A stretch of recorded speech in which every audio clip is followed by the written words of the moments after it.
3 o'clock on this Monday afternoon. Welcome aboard the Postgame show along with Elijah Campbell. I'm Jay Phillips. Thank you so much for being with us. Plenty to get to on today's program as we continue discussing the rapid decline this season of South Carolina's baseball team.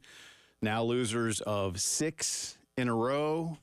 Carolina will get right back at it tomorrow afternoon during this time frame against the Alabama Crimson Tide. First pitch is scheduled for 2 o'clock Eastern, so a 1:45 airtime. That we know will happen, the 1:45 airtime. Whether or not game one of the day is done, which is Georgia and LSU, remains to be seen. We do know Dylan Eskew is going to start, which I think is, if there is any glimmer of good news for tomorrow, is that you've got Dylan Eskew ready to go. He's the guy that just a few weeks back shut out the number one team in the country, the Kentucky Wildcats, and then didn't have a good outing against Mizzou, and really hadn't heard much from Dylan since, other than some negatives. South Carolina now, in addition to having the pitching get away from him, has scored 1 run in its last 17 innings. They only scored 7 combined runs against Tennessee when they were averaging 7 runs a game against Georgia just a week prior. So even the offense, which has been something you can count upon, has now gone south. And it isn't as if Tennessee pitching had lights out numbers, that were matched, with what Arkansas and A&M are doing. 2 teams, by the way, that you did play pretty well against. You won a game from each of them. Yeah, I'll be honest, y'all. I'm just going to kind of jump right in. I don't get it. I follow this team closely. I follow the sport closely. By the sport, I mean both college baseball and just baseball in general. Things happen, trends happen. Your teams go into slumps. This team is most definitely, in a slump. I couldn't pick a worse time to get into one, but it just seems to have come on, Elijah, so quickly that and I'm not suggesting there is anything. I don't know, and you wouldn't get an answer from a coach or player if there were, in my opinion, unless it was something glaring. But is something else at work here? What's going on? Why is this slide happening the way it is? Now, I know the cynics out there, before I turn it over to you, Mr. Campbell, I know the cynics will put it squarely 100% and above on the shoulders of the head coach, and I get that. I don't fully agree with that. A coach of a team always has his or her share of the responsibility for how they set the team up, how they scout the opponent, etc. And Mark, this is not to absolve Mark or Matt or Monty from anything. Matt is a pretty good pitching coach, but the pitching has let him down. Monty's a pretty good hitting coach, but they're no longer hitting, and they were already striking out a lot and leaving guys on base. There have been big things to be desired. So, I get all that. But that being said, at some point, and you and I touched on this last week, players have to go play, and this is baseball. At some point, again, I just mentioned you beat Arkansas, you beat A&M. You'd love to take a series from. You took a series from Kentucky. You took a series at Florida, who just took a series from Georgia. You swept Vanderbilt. But you got to go win a baseball game. And the last time I checked, a coach and his staff do not throw, do not swing, do not catch, do not run. At some point, these guys got to look at themselves and say, boys, we got to go win a baseball game. So everything right now, Elijah, just seems to be crumbling down upon them, and I can't quite figure out what it is that's caused this. They look defeated. I think that's the thing.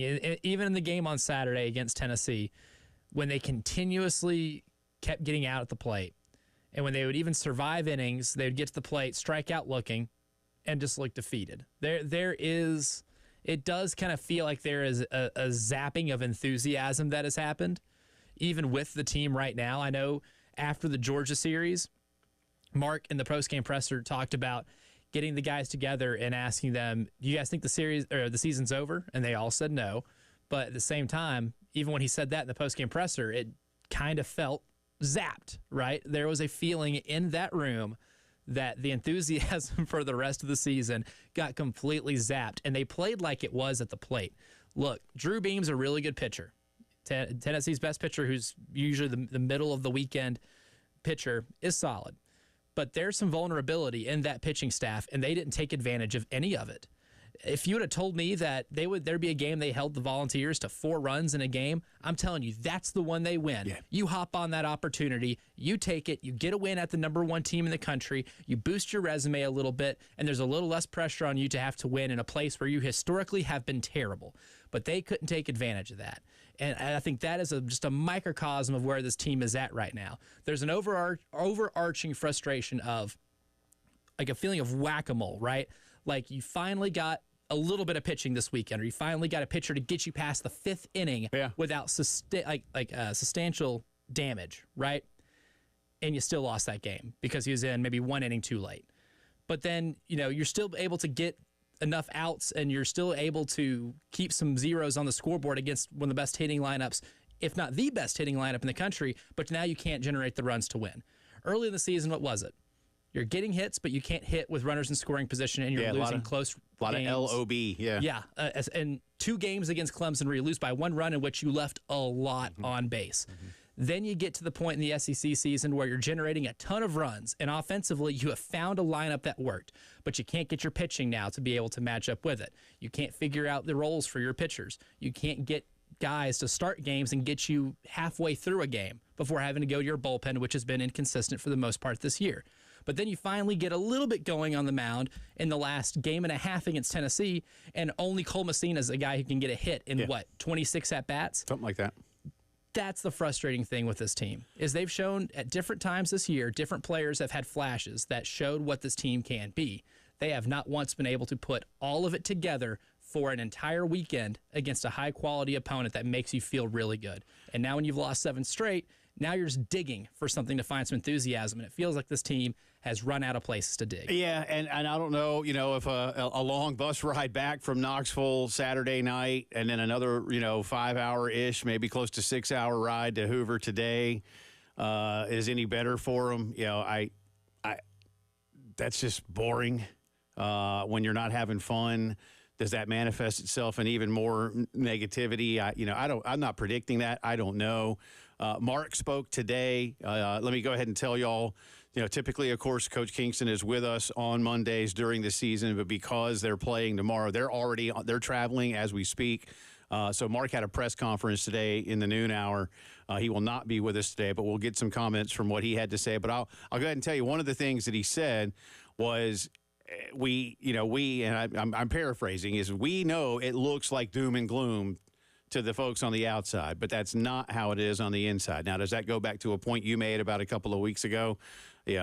What else are you going to say, kind of a thing? Is there some truth to it in that the guys are doing their level-headed best to keep their head up? I don't know what they might have done yesterday or today, and just a little bit of, you're not going to practice hard the next couple of days, but you've got to get out there and at least, go through a few fundamental routines and things like that.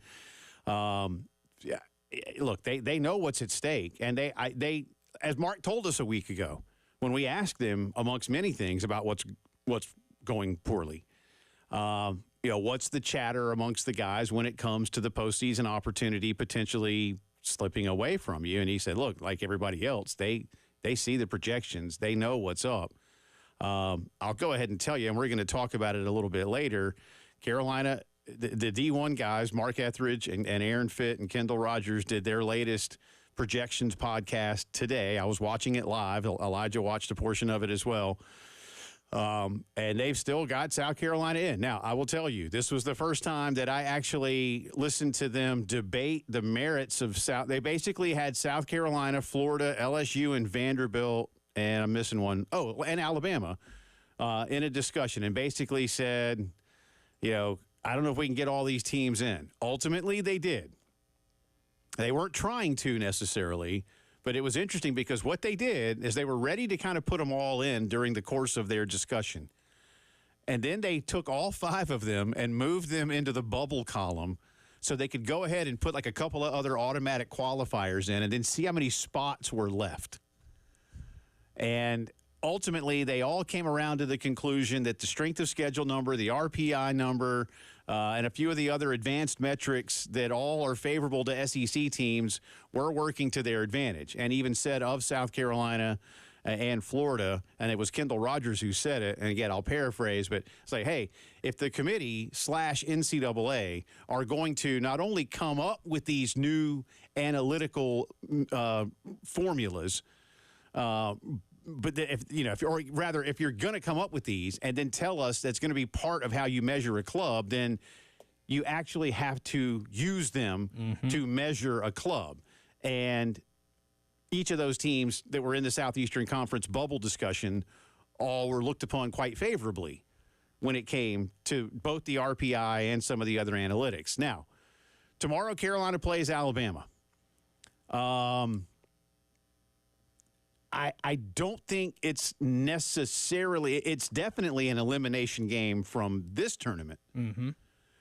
I don't know at this point, and this was the scenario we talked about. This was the caveat we left open. If you get swept again, and you did, and you go to Hoover and don't win, then that level of certainty, which was very high, never 100%, but very close because of the metrics that we just discussed. But if that happens, I'm not saying all bets are off, but I'm saying Carolina absolutely moves squarely onto the bubble and is potentially out of this event if the national event, that is, if the committee deems them unworthy based on how they might go into the tournament. Again, Alabama is sort of in your boat. Bama right now has, I think, a touch better RPI. They're one spot above you in the RPI. So, a win and you trade places, right? Essentially. A win and a Vanderbilt win. And Vanderbilt, if they get in the top 25 of the RPI, which they're at 27, you can pick up 4 quad 1 wins in a day. So Vandy will play Florida tomorrow. That also feels kind of like the Carolina-Alabama game. It has, and that one might be even more of a direct national elimination game. That one definitely. Especially if Florida loses. Now, Florida did themselves big favors by going to Athens and taking a series this weekend. They had their best win collectively, wins of the season this past weekend. And then, just as fate would have it, State and Ole Miss play tomorrow night. But they're both Ole Miss pretty much done, unless Ole Miss can win this tournament, because they lost this past weekend. They got swept by LSU, actually. Yeah, that's a direct elimination. Yeah. And LSU did themselves a lot of favors. So, anyway, it's okay for now.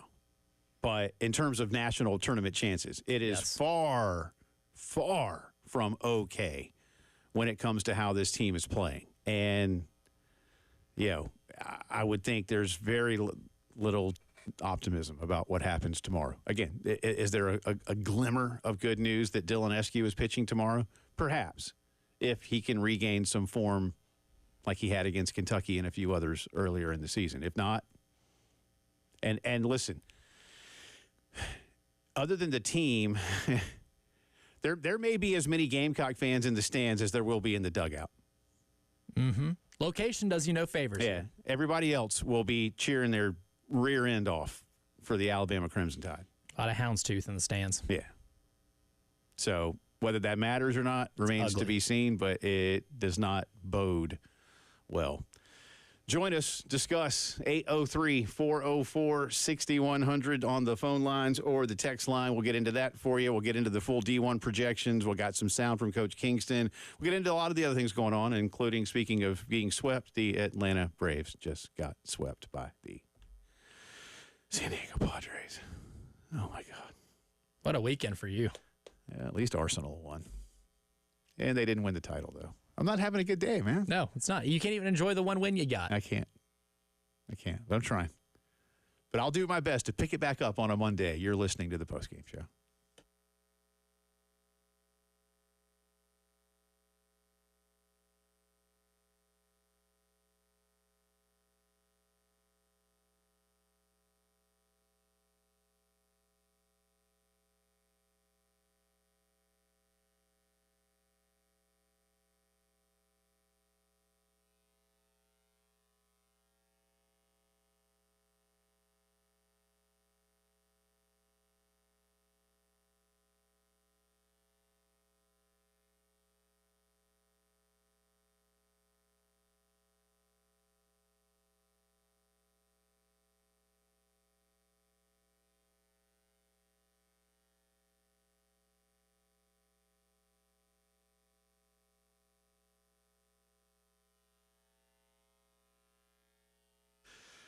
Not feeling like yourself as you get a little bit older, guys? You're wondering why? Don't wait for it to change. Don't wait for it to go away. Chances are pretty good that it won't change or go away. Instead, go see Dr. Dan Balknight and his team at the Men's Clinic. You'll have a one-on-one consultation. It'll get to the root of the issues and get you back to feeling like you used to, like you want to. No such thing as one size fits all at the Men's Clinic. You know, too often guys just don't go to the doctor for a variety of reasons when they're feeling off, whether it's because they think, again, that they'll tough it out or they just don't want to talk about it. And, you know, that's not an uncommon thing in the United States. But don't be that guy. Get to feeling better after you see Dr. Dan Balknight and the team at the Men's Clinic. Experts in healthcare for men, dedicated to making you feel like yourself again. And a lot of guys have gone in there feeling better. 803-875-MENS to schedule a consultation and learn a lot more about what Dr. Dan and his team do at the Men's Clinic, sc.com.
Minutes after 3 o'clock on this Monday. Welcome back in. Jay and Elijah with you. It's the post-game show. No guest today. All us, all you. 803-404-6100. We do have some sound that we'll get to in just a second from the D1 Baseball podcast today. You can get it on their YouTube channel or on Sirius XM. And we talked to Aaron on Friday, so we appreciate his time. Let's jump into that, and then we'll come back around. Again, about let's say this is what, 2 hours ago. Sound about right? Roughly, yeah, middle of the day. About 2 hours ago, the guys had their live podcast. The guys being Aaron Fitt, Kendall Rogers, Mark Etheridge, the guys that run D1Baseball.com. This is primarily Aaron and Mark discussing the merits of South Carolina in the tournament projections. But also, if you're 9-18 against Q1, for instance, I mean that's what, 33%? Is that a 333 winning percentage? Do I have that math right? That's not what you want. It's not good. Like it's right. One thing. I mean, and that's South Carolina's record against Q1. Like, yeah, you played a lot of Q1 teams. Like, kudos, but like you won 33% of them. Like a 333 winning percentage is bad against anybody. I don't care if they're good teams. It's bad. Period.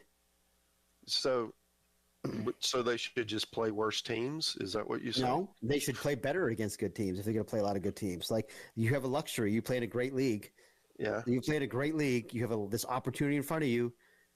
Play better, and don't lose your last potentially 7 games. Like, if they lose their playing game, that's a 7-game losing streak with a 9-19 record against Q1. Like, I don't like their chances in that situation. All Q1 games are not the same, okay? That's true. You look at the Q1 team South Carolina played. Look at the very top of the RPI and tell me how far you get down before you find one South Carolina didn't play, okay? Yeah.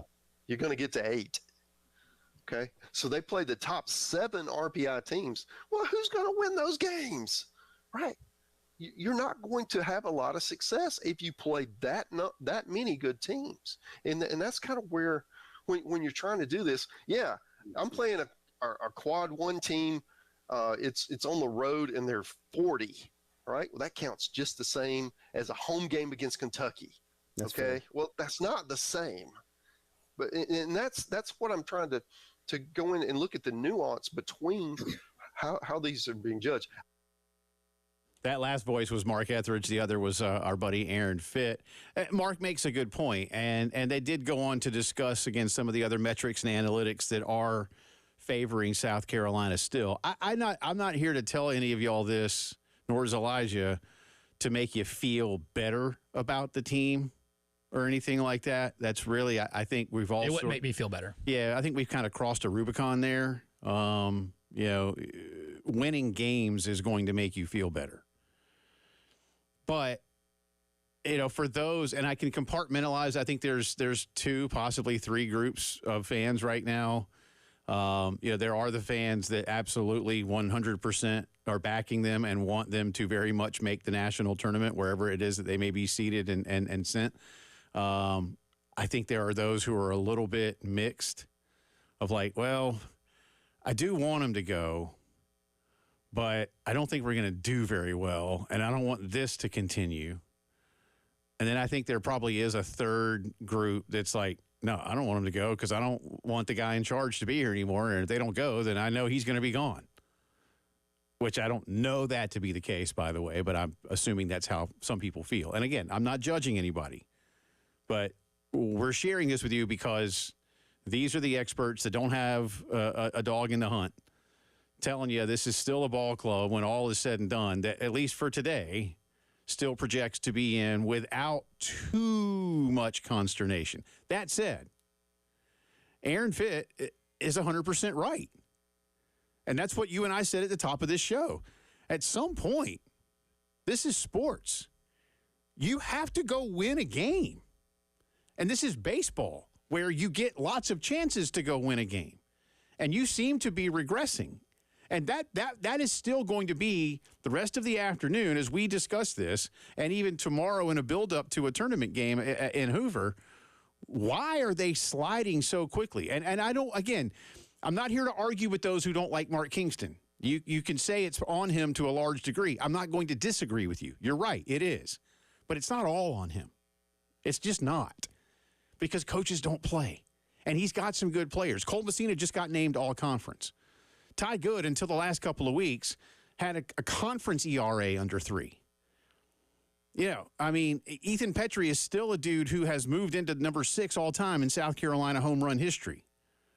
You've got some guy. Kennedy Jones is having a solid season, and on I could go with some guys that are playing well. Collectively, not enough. An untimely injury to Will Tippett seemed to have disrupted things a little bit, but then they kind of got back on track, and then they didn't. I don't know if it's not really on Tippett one way or another, Elijah. All I'm going to say is, as much as you may dislike Mark Kingston and think it's time for Mark Kingston to go, and that's fine to feel that way. I'm not here to, again, not here to judge. But players have to go pitch, hit, catch, run, and win a bleeping baseball game. And they aren't right now. And I can't say it's solely because of the last two teams they played. You're good enough to have beaten both of them at least once, and you just can't find that way. Right. Well, the last 2 weeks of futility has been pretty much an egalitarian effort. I think there's been a lot of blame to go around. We can cut that big old blame pie into a lot of pieces, and no one's going hungry, right? Like the pitching in the Georgia series, as atrocious as it was, it was so bad to the point where you scored 7 runs a game in a series against a top 5 RPI team and still couldn't squeak out a game.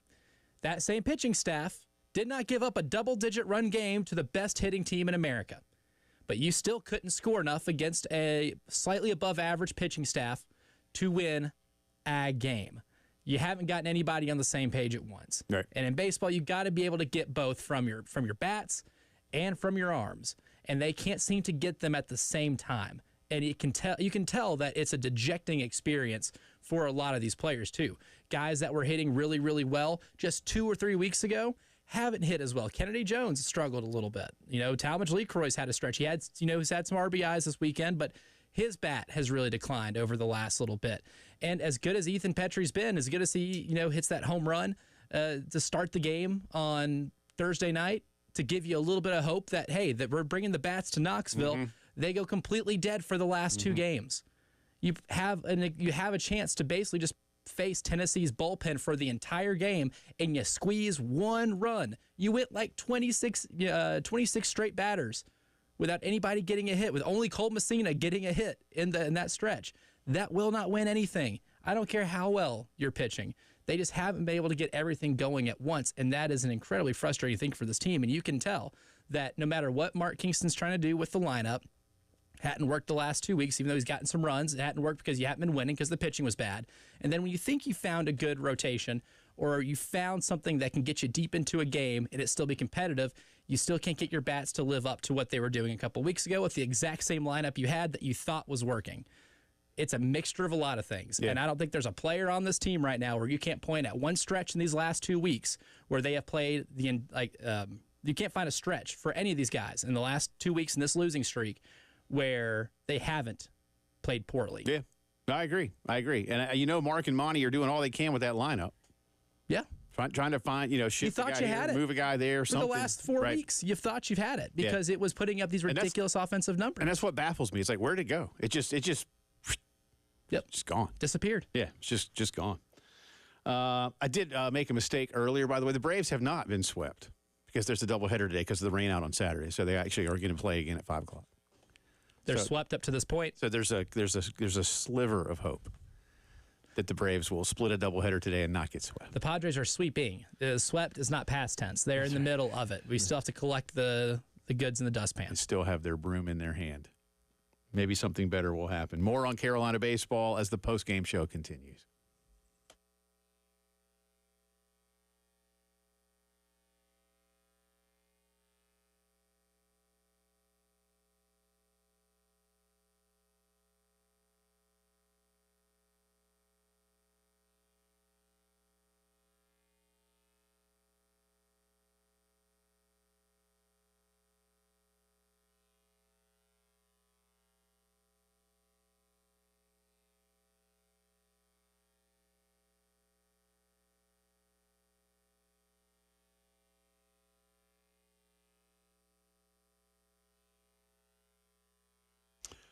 Palmetto Citizens Federal Credit Union, in business across the Midlands of South Carolina since 1936, invites you to log on to their website, palmettocitizens.org, and learn more about all the banking services they can provide you and your family, and for a lot less than the big banks. You see, a lot of the big banks have shareholders, and they're in it for profit, which means they return those monies to their shareholders. Well, when things are going well at a credit union, it's returned to the members in the form of lower rates and fewer fees, especially for things like a home equity line of credit. Love where you live, need to spruce things up, modernize the kitchen, give the kids a little bit more room. Check out what they can do for you, and you can access that draw over a 10-year period. Plus, credit cards, student loans, car loans, mortgages, whatever you need in banking services, do it all locally and better with Palmetto Citizens Federal Credit Union. Join my wife and me as members. Again, check them out online for all your needs, palmettocitizens.org. And remember to achieve your potential.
Talking Carolina baseball, college baseball as a whole, the D1 guys have put out their latest projections. Ole Miss is now out of the tournament after being swept by LSU, but LSU has moved themselves in. Florida has moved themselves in after taking 2 of 3 from Georgia.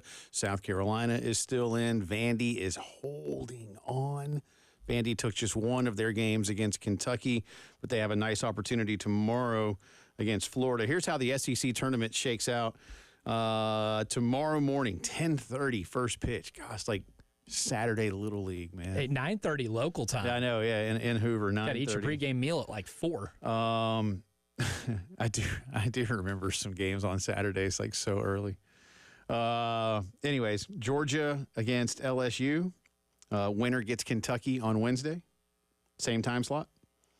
Carolina, Bama tomorrow, scheduled for 2. Winner gets Arkansas, same time slot, Wednesday. Vandy and Florida, 5:30. Winner gets Tennessee. State and Ole Miss.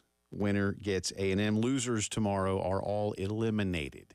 Then the double elim format begins on Wednesday. So tomorrow is a definite play-in round for all these teams. Dylan Eskew is going to start for Carolina tomorrow. Cut number 7, please, Elijah. This is a quick cut. This was Coach Kingston after the loss and what he's trying to do to keep this team motivated. Well, the regular season's over. The new season starts. We've shown on most days we can go toe-to-toe with anybody, but we've got to get over that hump. I've said that a lot. That was a game today in the postseason. That was 2 good teams going at it. These guys like playing together, and they're not going to back down. All right, admit it, most of you were listening to Tennessee's own Justin Timberlake sing rather than whatever Mark might have said there at the last. Completely drowned out by Justin Timberlake, which if you're going to get drowned out by anybody, that's a good one to get drowned out to. You going to that show? He's playing here soon. What? When? It's like next month, right? But the Really? tickets are like super cheap, man. They're like $10. Oh, okay, yeah, sure. I'll take your word for that. Yeah, absolutely. like- I will walk up to the counter with a $10 bill, say, this is all I have. I will take 1 ticket, please. Yeah. Then no, it's really more like $10 for every 10 minutes of show, apparently. Ooh. Yeah, they ain't cheap. I'll pay $10 for 10 minutes. Yeah, they'll let you in. And then after 10 minutes, they can pull me out. Yeah. Escort me out. Yeah. Yeah, he is coming here soon. Now, look, he's right. They've gone toe-to-toe with some great teams. They have some solid wins. They do. And there's several of them. Now, we heard earlier from Aaron Fitt, there's not enough of them. And at least, well, Aaron didn't say that. He didn't say there's not enough of them. He said, Apparently. if you're 9-18, yeah, you probably should have done a little better. You don't have to have a 500 record per se, but maybe you could be 11-16, and that would look a lot better for you, or something like that. And it would. It would. It would take you out of any peril. Yeah. You'd still be a 3 seed. And I think by the way, let me go back. They had Carolina as the 3 in Charlottesville, right? Yep, and Oregon is the 2. Oregon is the 2. Thank you. Just go win a game tomorrow. I mean, I don't want to. I don't. We're a very going winnable game. This is the most winnable game you've played in 3 weeks. I agree. At least in conference, right? Yeah. I 100% agree. Again, what worries me tomorrow is that there will be 0 crowd there for South Carolina and all crowd there for Alabama. It's a road game for all intents and purposes. Yeah, it won't count as one, but it will be. And I don't even know. I don't even know who the home team is. Have you looked? The home team will technically be Alabama. Okay. So for the baseball purposes? Yes, okay. for batting Thank you. order purposes. That makes it even worse. Yeah. No, it makes it even more truer of a road game. Dylan Eskew just needs to go pitch his tail off. And, I'm not telling the team to be more aggressive, but, don't, again, like Stuart Lake said to us the other day, no called third strikes. And they had so many of those. It's so many this weekend. And I don't know, if Damani and Mark holler at him when they come back. I mean, some of them too. I'm like, y'all, you gotta swing the bat. Can't hit the ball if you don't swing it. I don't. I just that's what I'm saying, and that's where I can come around to a player and a coach at the same time. But a lot of people are only yelling at Mark, and I'm not saying don't yell at Mark, but again, Monty and Matt are watching their particular guys also kind of slip away here. There's responsibility to go around, and that's what I'm saying. I don't get it. Is that I don't want to go too far with it because then speculation becomes some sort of fact in the world we live in. Right. Perception becomes reality, and I'm not here for that. I don't know. Mark will tell you, hey, it's not as bad internally as you may think it is. All right, I'll give you the benefit of the doubt. Yeah. Okay. Yeah. I'm going to read between the I'll take that for what it is. A coach is supposed to say that. Now, if he straight up said, guys, it's bad in there, you don't want to be in that locker room, then the problems have gotten so exacerbated that you cannot hide them anymore. But who are the leaders on this team, and are they doing something about it? From a like sometimes when you hear about a players only meeting, it again the perception is they don't like the coaches. No. And that means they're trying to take over the team like some kind of coup. Not normally, no. Yeah, I think a players-only meeting can still be, like we said, there's a reality here in sports. Hey, guys, we play. We are the players. We have to go do something. What do you guys want to do? Do you use some type of pep talk that channels Mike Bianco's Ole Miss team of a couple of seasons ago that was a 3 seed, that limped through SEC play, that just couldn't ever seem to get it going, but had a week off, had a chance to go, and then won the College World Series. Now, I'm not saying South Carolina's going to do that. No. But I am telling you that recent history shows that a team of your ilk has done that. And that if you could find a way to just, but again, I can sit here and read, whether it's, a book by Honus Wagner or, Connie Mack or Bobby Cox or Joe Torre or Rod Dato or Skip Bertman.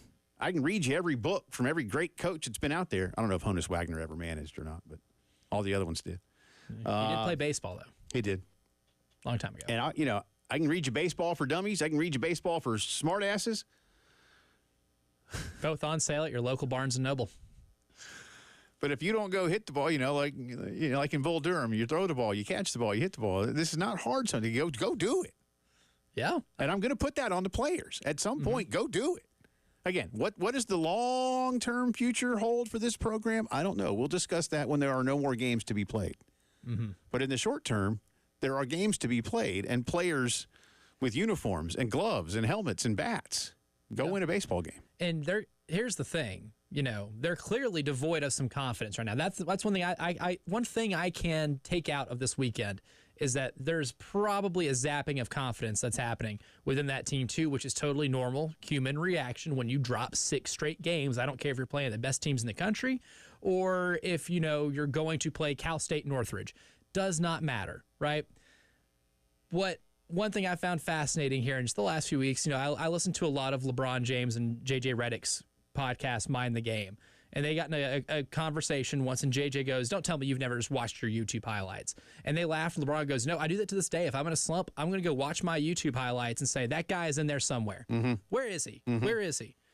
If I'm on this coaching staff, I'm blowing up the phone of anybody who's keeping up with all the video, who's doing the social media stuff, and say, give me the best highlights from every single one of these players this year. We're going to sit in a room and look at every single one and say, look, that Cole Messina's here somewhere. Look, that Dalton Reeves is in this room somewhere. That same Ethan Petrie is in this room. You didn't go anywhere. That's still the same person. Or Talmadge LeCroy. Look, that Talmadge LeCroy's here somewhere.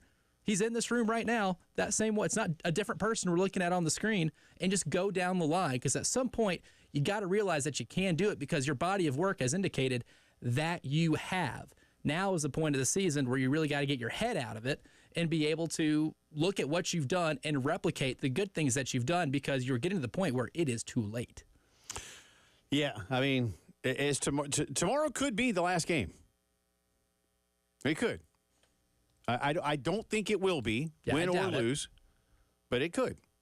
But if I tell you this much, you win tomorrow, it's definitely not, and I don't even just mean that you have 2 more in the SEC. Mm-hmm. I think at that point you can secure yourself because, again, you're kind of battling with Bama. 803-404-6100. This is the Monday Postgame Show.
Welcome back into the postgame show. Have more on baseball coming up for you. Again, if you've just tuned in, Carolina will take on Alabama tomorrow in Game 2 of 4 play-in games from Hoover at the start of the SEC tournament. It's scheduled for 2 p.m., so Elijah and I will be with you sometime in postgame. It will truly be the postgame show. Yeah. We will have never lived more up to the name than we will tomorrow. Wow, I didn't even think about that. I might even wear shoes. I might even wear pants. Well, I have on pants. Do you not wear pants most days? I mean, you can only see half of me. So if I could tell you I do or I don't. You can't confirm for sure. Fair.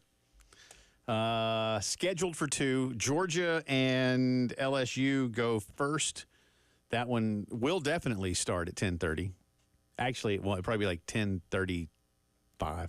Baseball games, notorious for starting on time and ending on time. They'll have, somebody, Dari or somebody will be talking baseball tomorrow morning beforehand on the SEC network, right? Oh, for sure. A couple hours leading up to it. So it'll be like 10:35. But if that's a 3-hour game, then Carolina, Bama should go off as planned. Thank God they've built in the extra half hour now. They used to not do that, and it drove me crazy. It's like, y'all know this game's going to go 3 hours. Yep. I mean, Again, notorious for ending on time. Yeah, you know it is. So last couple of years, they've added in the extra half hour's worth of time, which, again, does kind of suck if you're Georgia or LSU. I will say there are really nights, early. though. I mean, I'm no stranger to the, 1 a.m. Vanderbilt Ole Miss tournament finish. We've been there before. Right. Those are fun, though. Are they? I mean, not often in your life do you get post-midnight SEC baseball, football, basketball action. Very rarely. Away from Carolina baseball, and I'm going to be really, really, really super duper careful about this. But there's a guy named Mike Farrell who's been out there in the recruiting world for a while. I think he's worked for who's he worked? He's worked for Rivals before, right? Or some of those groups. I think it was Rivals.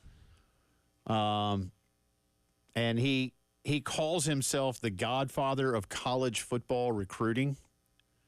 Now he's got his own website called Mike Farrell Sports. It's a big title. And on it, over the weekend, he put forth the proposition, as Jim Morrison once sang. Nice. Thank you. That the ACC might, in his words, or at least a writer of his, quote, fire lesser programs in their conference in order to keep all the revenue and then redistribute it so that Clemson and Florida State and North Carolina and others would be happier. Look, did somebody discuss it in a meeting one time? Did somebody go, hey, can we just fire everybody? They all start laughing. I mean, again, you think that what you're doing right now from a legal standpoint is hard with Florida State and Clemson suing you, and with, FSU, by the way, has filed like a thing with the Supreme Court in North Carolina today to get their hearing. You think this is hard? Write a letter that's received in Winston-Salem and in Durham and in Syracuse and up in Boston that says, dear conference member, thank you so much for being a part of our league for the last, X number of years. And in the case of Duke and Wake Forest, the whole time. We really appreciate you. It's been fun. Unfortunately, we have decided we don't want you in the league anymore. All the best, Jim Phillips and the crew in Charlotte at the ACC. You think Duke's going to go, well. Well, the ACC will get served with a letter before the letter is even read in its entirety. I mean, so, that sounds great in theory. And I've had people hit me, why don't they just get rid of Vanderbilt in the SEC? Because that ain't how it works. Oh, there was an Iowa State administrator who went on the record saying that conferences might start doing that, and my BS detector broke because that's not how this works. Look, the money you'd have to pay them is astronomical and is not worth it. That's what I was going to lead up to. Could you negotiate a settlement that sees a voluntary departure as a result? Sure. But what's that going to cost? I mean, Duke is, virtually guaranteed 40-something million for the next 12 years. A lot of money. Yep. Vanderbilt is going to be getting something like $700 million if you wanted to do it in the SEC over the next however many years. So sure, you're like, yeah, y'all want to stroke us a check? We'll be happy to get out of it. Better be a big check. Otherwise, we're taking you to court. And what's that look like? Hour 2 coming up.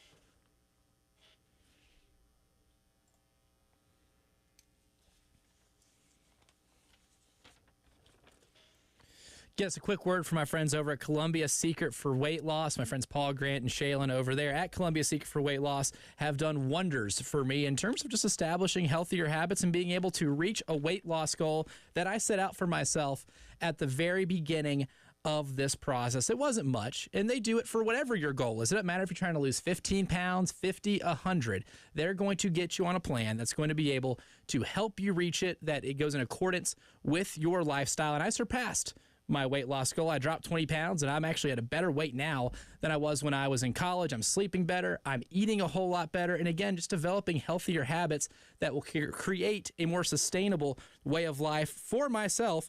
And if you would like to learn the secret of losing up to 1 pound of unhealthy fat per day and start your own success story like I did, just give Columbia Secret for Weight Loss a call at 803-824-4210. Results may vary.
4 o'clock on this Monday afternoon. Welcome back in. Second hour of the postgame show coming at you from the Herndon Chevy Studios in downtown Columbia, South Carolina, along with Elijah Campbell. I'm Jay Phillips. Thank you so much for being with us. First hour was basically all Carolina baseball with very limited exception. That little thing at the end there. Not a lot of it was good. We did our best to. We're not trying to put a positive spin on a crap month. Trying to put it in its perspective because it has been really crappy. Yeah. There's just and again now the offense is getting away from you. We'll have more on baseball coming up in just a little bit. That last thing, I don't want to dwell too much on this. There's a couple of other national college stories to get to, and I want to talk about the PGA Championship as well. By the way, there is, if you haven't heard, I'll get you this in just a minute. There is breaking news from this afternoon on Scotty Scheffler. I understand wanting to trim some so-called dead weight from the conferences and that certain football programs don't match up from a national perspective with what Disney and Fox might want. But again, you don't just get to go kick somebody out. And this is sort of the same notion for like the Florida State Clemson thing. If people, oh, well, they're just going to the SEC. It's just they're just waiting to get out. Well, I mean, maybe.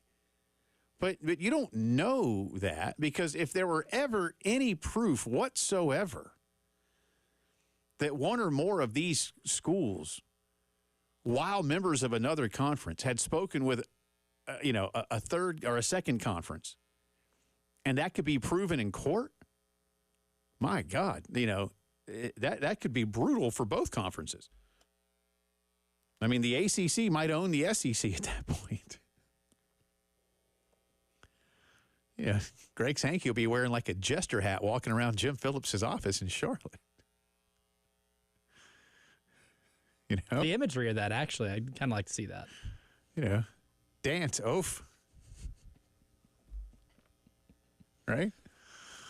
So we don't need that. I'd like to see it. Again, you don't just go kicking people out. No. Negotiated settlement? Sure. And if that's something that enough people think could be done. Listen, I've said this already. You can find a way. For instance, and I'm going to indulge me here, please. Now you don't like this, but I do. You, Elijah. And some of you may feel like Elijah does. But just a couple of days ago, Virginia and NC State announced they were going to play each other in football as non-conference games. Wake Forest and North Carolina have already done that a couple of times because they didn't want to stop playing one another because they've been playing each other annually. And I've ragged on the Tennessee-Alabama rivalry as saying, well, hey, every third or fourth year, just do that. Oh, you can't do that. Why not? Because it's a conference game. Yeah, but you could just do it as a non-conference game and it'd still be a game. Yeah, but you can't do that. Why not? Because it's a conference game. Who's on first? What's on second? Oh, hate it. I get it. I don't, because again, I'd rather just see you play. But that's neither here nor there. Here's the point I'm making. And now this may come back to where you feel. I don't know. Mm-hmm. Big East basketball is tremendous. Big East basketball could be enhanced if Duke and Wake and Syracuse and Boston College went back to the Big East. I believe that. I think the Big East especially said, wait, we get Duke and Wake and Cuse is coming back? Boston College, they may go. Reluctantly. But, Boston College was a founding member as a Catholic school in a league that is predominantly made up the way it was initially built and the way it has been reconstructed as a conference of like-minded private Catholic institutions. That's what it all is now. That also happen to play some high-level basketball. And Syracuse, I suppose, is not a Catholic institution, but it is a private institution. Nevertheless, and Duke and Wake aren't Catholic, but they're private, and they like basketball. You see the point I'm making. Of course, there's one major problem with that, and that is, well, wait a minute, Jay. Duke and North Carolina usually play each other like one time in January or February and then one time again maybe in late March. Plus, they see each other a lot in the ACC tournament. how would you be able to? Well, they wouldn't see each other in the ACC tournament anymore. Nope. But you could play twice. You can do things if you put your mind to it. That's what they always tell us as little kids. Put your mind to it. They can. You can do whatever you want. Wouldn't mean as much, but you can still do it. You'd water it down. Well, but I mean, I suppose it wouldn't, because it wouldn't be leading you potentially with a win toward a conference title. Yep. But would it still mean a lot because you beat? I mean, when's the last time South Carolina and Clemson played each other for a conference anything? And the answer is before Richard Nixon was reelected. That's how long ago it was, man. Before Richard Nixon was reelected. And I do remind people that Richard Nixon was reelected. He was run out unceremoniously not long after that.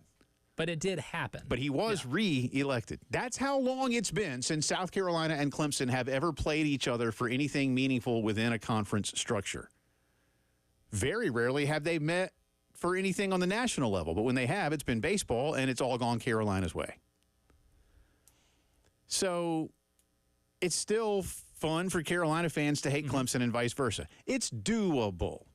And there's been enough time that has passed to where it's no longer thought about, which is why, by the way, and again, that's why I said indulge me here.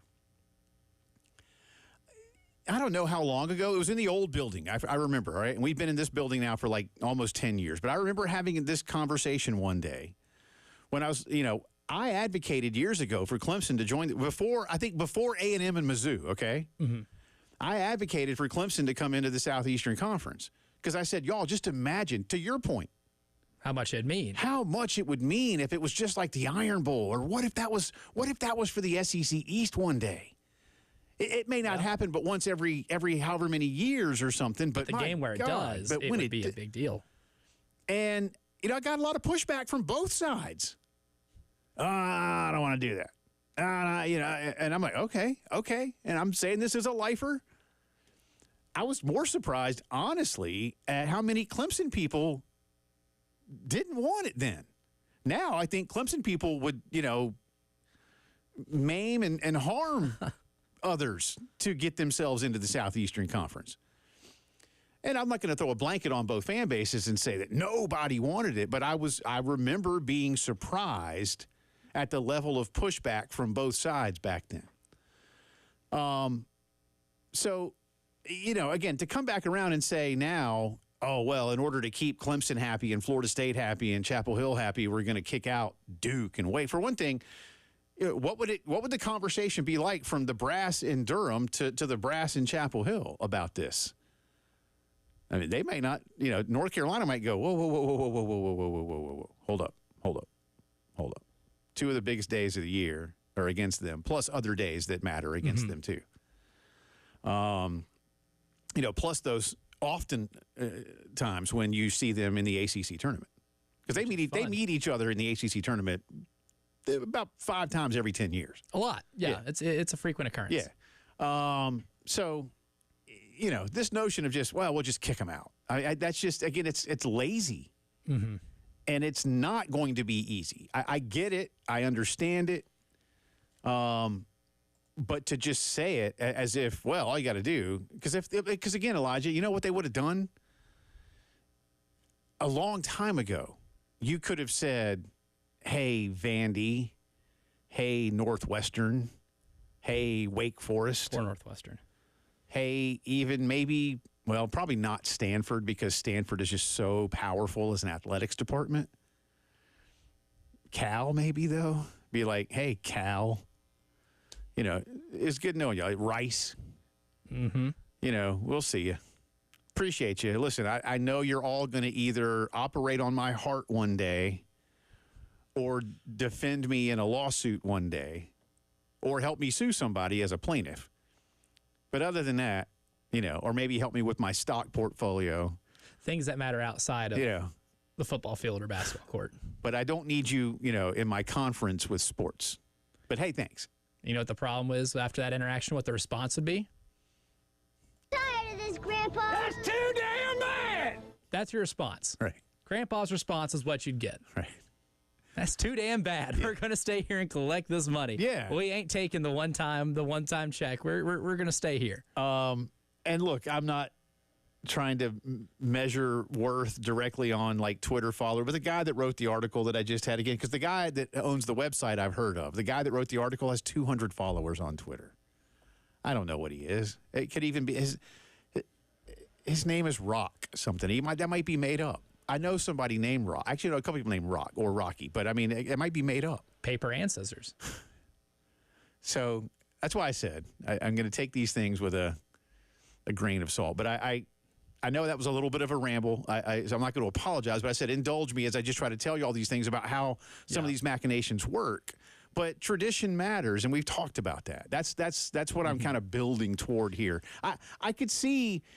Look, I think the Big East would be greatly enhanced. Very much so. If you could have Duke, Wake, Syracuse, and Boston College join that conference. And then they could be football independents and everything else, they'd be fine. And again, Wake could play Chapel Hill in basketball and go play state. And you could find a way, and you can carve out time. Hell, get a Big East ACC thing that happens every year. I don't care. Do whatever you got to do. Again, that's what people get paid to do in these conference offices and wherever else. Figure that out. Figure it out, man. You know, you can schedule whatever you want to schedule. It's not that hard. I hate, we can't schedule that. A&M and Texas couldn't play. Well, the schedule's made. Shut up. They could have done it. Give me a break. Schedule's been made. Ugh. NFL seems to find a way to schedule its games every year now. That's and then they add teams, and they still figure it out. They add a game, they still figure it out. That's my biggest warning to any, conference, college that has gotten so into this realignment where we're going to transform what the entire sport looks like. One of the reasons why you make the money you do is because the sport has looked like it has. Right. The more you continue to mess with the fabric of it, the more or the closer you are to getting completely away from why people were drawn to your sport to begin with. The two biggest nights of the year in North Carolina Duke's athletic department is always the Duke-North Carolina basketball game. Yeah. That game brings in a ton of money. And a lot of that is because of the stakes that come with it and the history that comes along with it. My warning would be, because I personally wouldn't like it, and maybe, you could still benefit from a money standpoint, but ultimately you keep playing with the fire and you're going to burn yourself on this conference realignment because you're going to completely burn up the fabric of what has gotten you the money to begin with. You've got to hold on to some level of tradition. Yeah. And television wants that too, because that also makes the biggest games that special event that brings in the casual viewer. Michigan, Ohio State, and the Iron Bowl and things like that. I get it. Yeah. So you do have to be careful. Plus, how many kids every year get pneumonia camping out at Krzyzewskiville waiting to get into Cameron, man? You can't. We need those kids. We need more kids to get pneumonia. That's the whole moral of the story here. You need a story to tell when you're in your 40s, like, back in the day. I lived on Fruit Loops for a week and got pneumonia when trying to get into the North Carolina game. My calculus professor gave me an F that week, but I got in. I had a victory lap year in college because of that, but I was in the arena when North Carolina beat Duke in Coach K's last game. Come back on the other side of the break. Congratulate Xander Schauffele, but there is news on the legal front for Scotty Schauffele. That's been the two names of the weekend in Louisville, as they like to say. You're listening to the Postgame Show.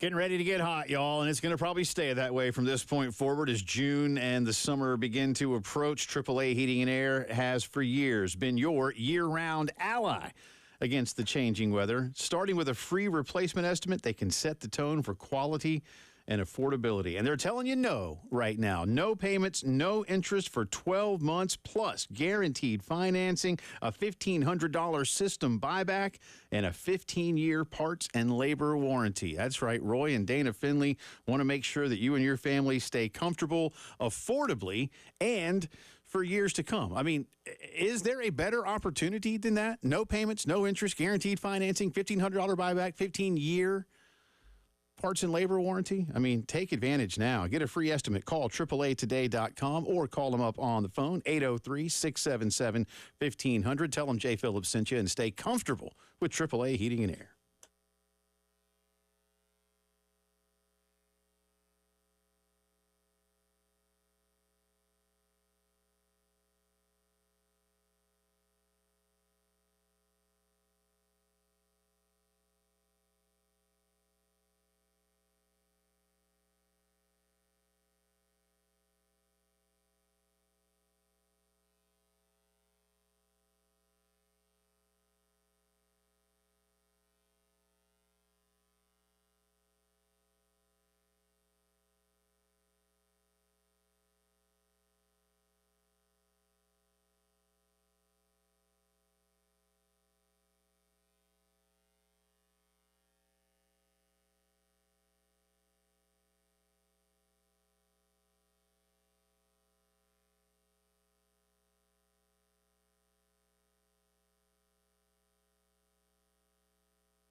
Welcome back into the postgame show on this Monday. Jay and Elijah with you. Appreciate you being with us. Before we move on into the Scotty Scheffler and Xander Schauffele stories from the PGA Championship, got a hit on the text line. I had not heard this. The Justin Timberlake show for Colonial Life Arena has been canceled. Any reason given? Nope. Our guy Eric says Timberlake canceled Columbia. Not that I was going, Eric. Which you should if you have the chance to. Yeah, I'd like to go. I hear a JT show is actually a lot of fun, and I love live events. Big fan. And then another texter, nameless texter, says JT concert in Columbia was canceled a week ago. No reason given. Oh, Maybe that's why I haven't heard of it. Yeah, I'm sorry I missed that. Then my apologies. I had not heard that, but that's too bad. I can only imagine that probably weren't selling enough tickets here, considering he's also playing like I think Charlotte and Atlanta. Hey, maybe they were $10 then. Maybe it wasn't hyperbole. Yeah, no, they weren't, man. Maybe they are now. No, I guess that's it. Someone might give me a ticket now for $10 for a show that's not happening. It's too bad because it's been harder and harder to get a lot of big time acts to Columbia. When they can just either certainly play Charlotte or Atlanta, but even add a second night in those cities at from time to time or something like that. Would have been cool. Yeah, it would have been. I'm bummed. It would have been. That's too bad. But well, we'll go see him somewhere at some point in time. He's young. He is. He'll be doing this for a while. Yeah, what is he, like 40? That sound about right? Oh, that's a really good question. If we're playing the age game here, and you get a point for being within 2 years, I think you might get a point here. I'm gonna say 40. See, my guess might be I'll go 42. Okay. I'm gonna go 42. Well, that's not fair. You're from Tennessee, and you probably know, and you're just gaslighting me. He's 43. Dang. Well, you win. I'll get half a point because I got an advantage. Yeah. We're from the same state. Yeah. See, Which basically makes us family. doesn't he still live in Tennessee? Yeah, he's got a house in Leapers Fork, which is a community outside of Franklin, Tennessee, in what is one of the wealthiest counties in America. Got a whole lot of land. Leapers Fork. Leapers Fork. That just sounds like, speaking of court jesters. It sounds either really, really lucrative, or it sounds like that's where you take a wrong turn and it's your final wrong turn, if you're catching my drift. It's one of the two. There really is no Going in with between. the latter. Yeah. Or like you get there and you're like, oh my. The God. welcome to Leapers Fork sign is like is faded, half wiped off, and is hanging like on Just one hand. picturing like nothing but people that are dressed like they're in Cirque du Soleil, just and they salivate once they see a car. prancing around and jumping and leaping and. See, my imagination of what Leapers Fork would be is a lot scarier than yours, but still bizarre nonetheless. That's where Justin Timberlake lives. Speaking of, now I'll pull it back around, I promise. But Cirque du Soleil is coming back to CLA later this year. Big act. I have done that one time. The show we saw was called Alegria a few years ago at CLA, and it was pretty cool. And I know each one is different, but I don't know that I'll be going back to a Cirque du Soleil show. Nothing against it. It was cool. But I was like, okay, I've kind of done that. You want to add some insult to injury here? Because while pulling up Justin Timberlake's age, he is going to Jacksonville. That was added to the tour. Columbia was taken off. See, that kind of makes sense, man. Because he's playing Charlotte and Atlanta, right? It's Jacksonville. But Jacksonville's a lot bigger than us. Although, do they have a good arena? Does it matter? No, not that I know of. Maybe they play it at the stadium. I don't know.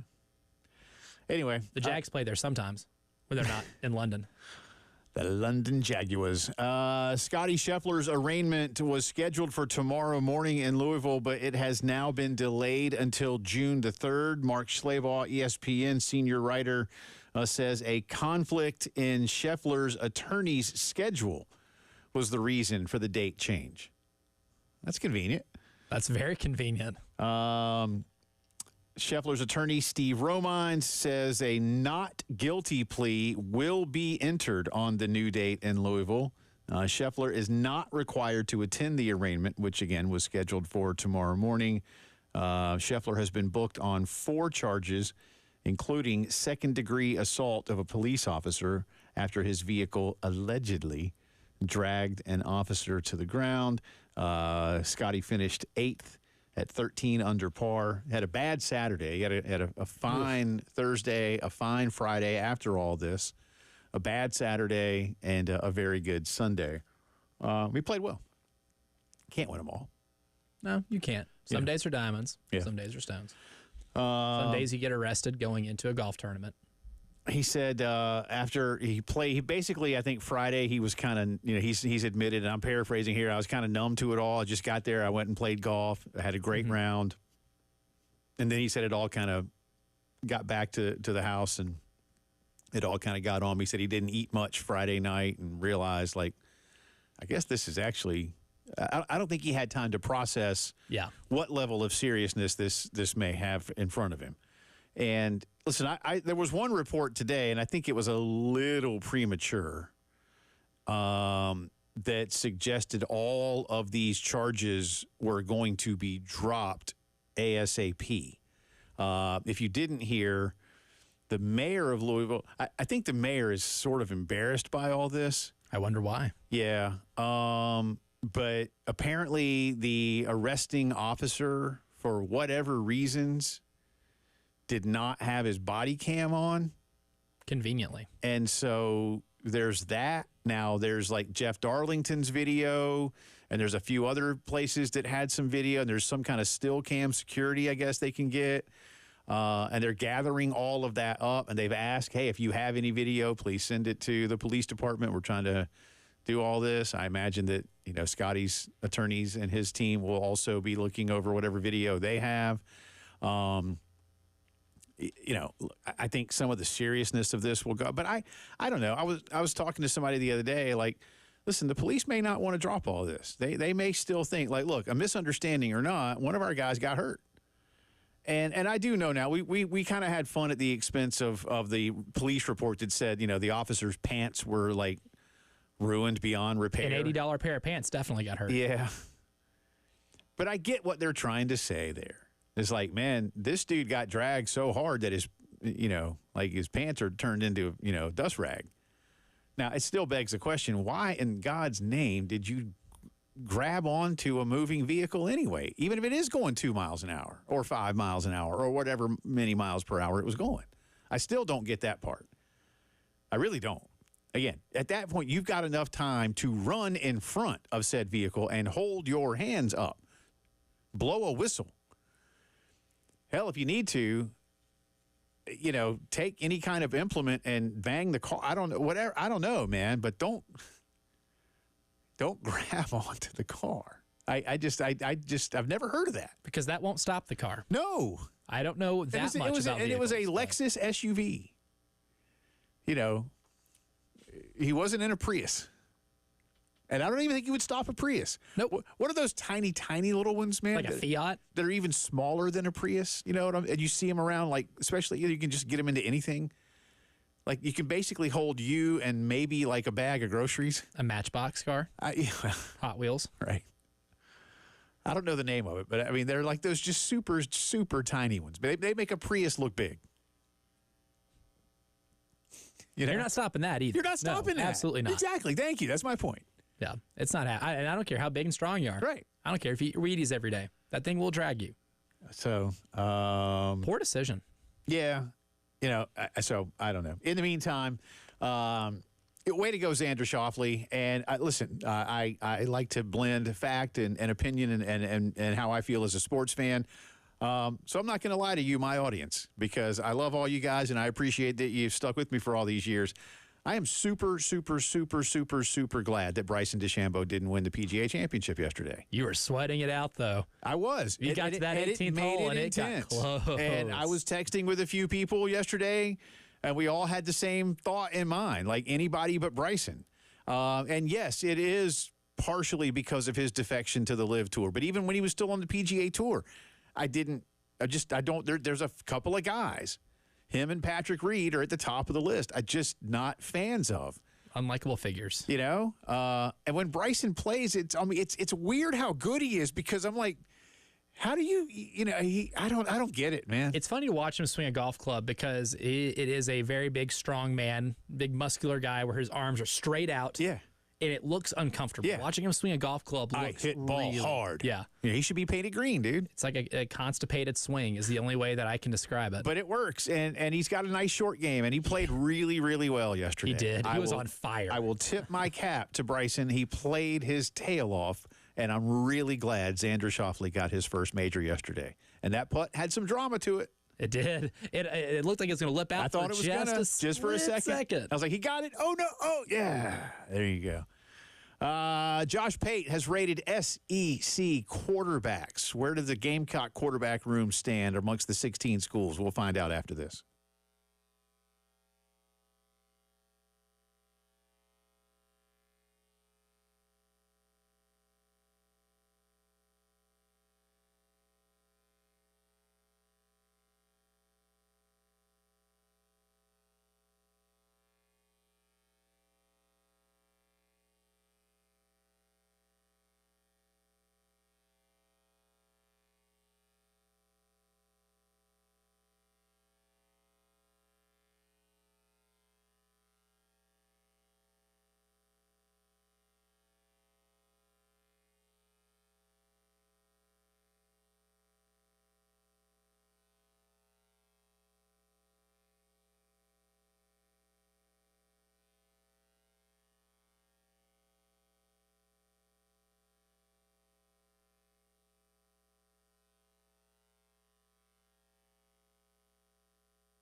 From the WIS Traffic Studios, I'm Elijah Campbell with a few accidents to report to you that are causing some issues on the roadways here in the Midlands. We'll start here in Richland County. An accident has been reported on US 176 at Broad River Road near I-20. We also have one on Jessamine Road at Mineral Springs Road and one near Piney Grove Road that has also been reported here in the last 20 minutes or so. So traffic moving pretty slowly through those areas. And lastly, we only have one in Lexington County. That's going to be over at Pleasant View Drive at Highway 302.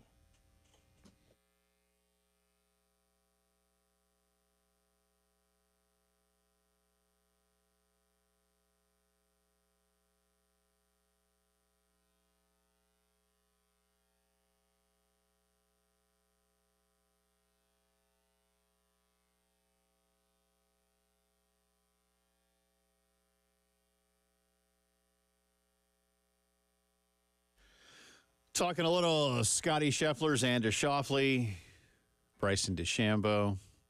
Again, if you didn't hear, Scotty Scheffler's arraignment scheduled for tomorrow morning in Louisville has been pushed back a couple of weeks because of a conflict with his attorney's schedule. Xander Schauffele yesterday wins his first major at 21 under par. It's also the lowest score to par of any major championship. Congratulations. And Xander now has two of the lowest rounds ever shot in a major. He's not the first wire-to-wire winner, but he did do that as well. He led after every day. So there was that. Before I move on to this story from Josh Pate on the Gamecocks, and I'll give you his entire rankings for the quarterback rooms.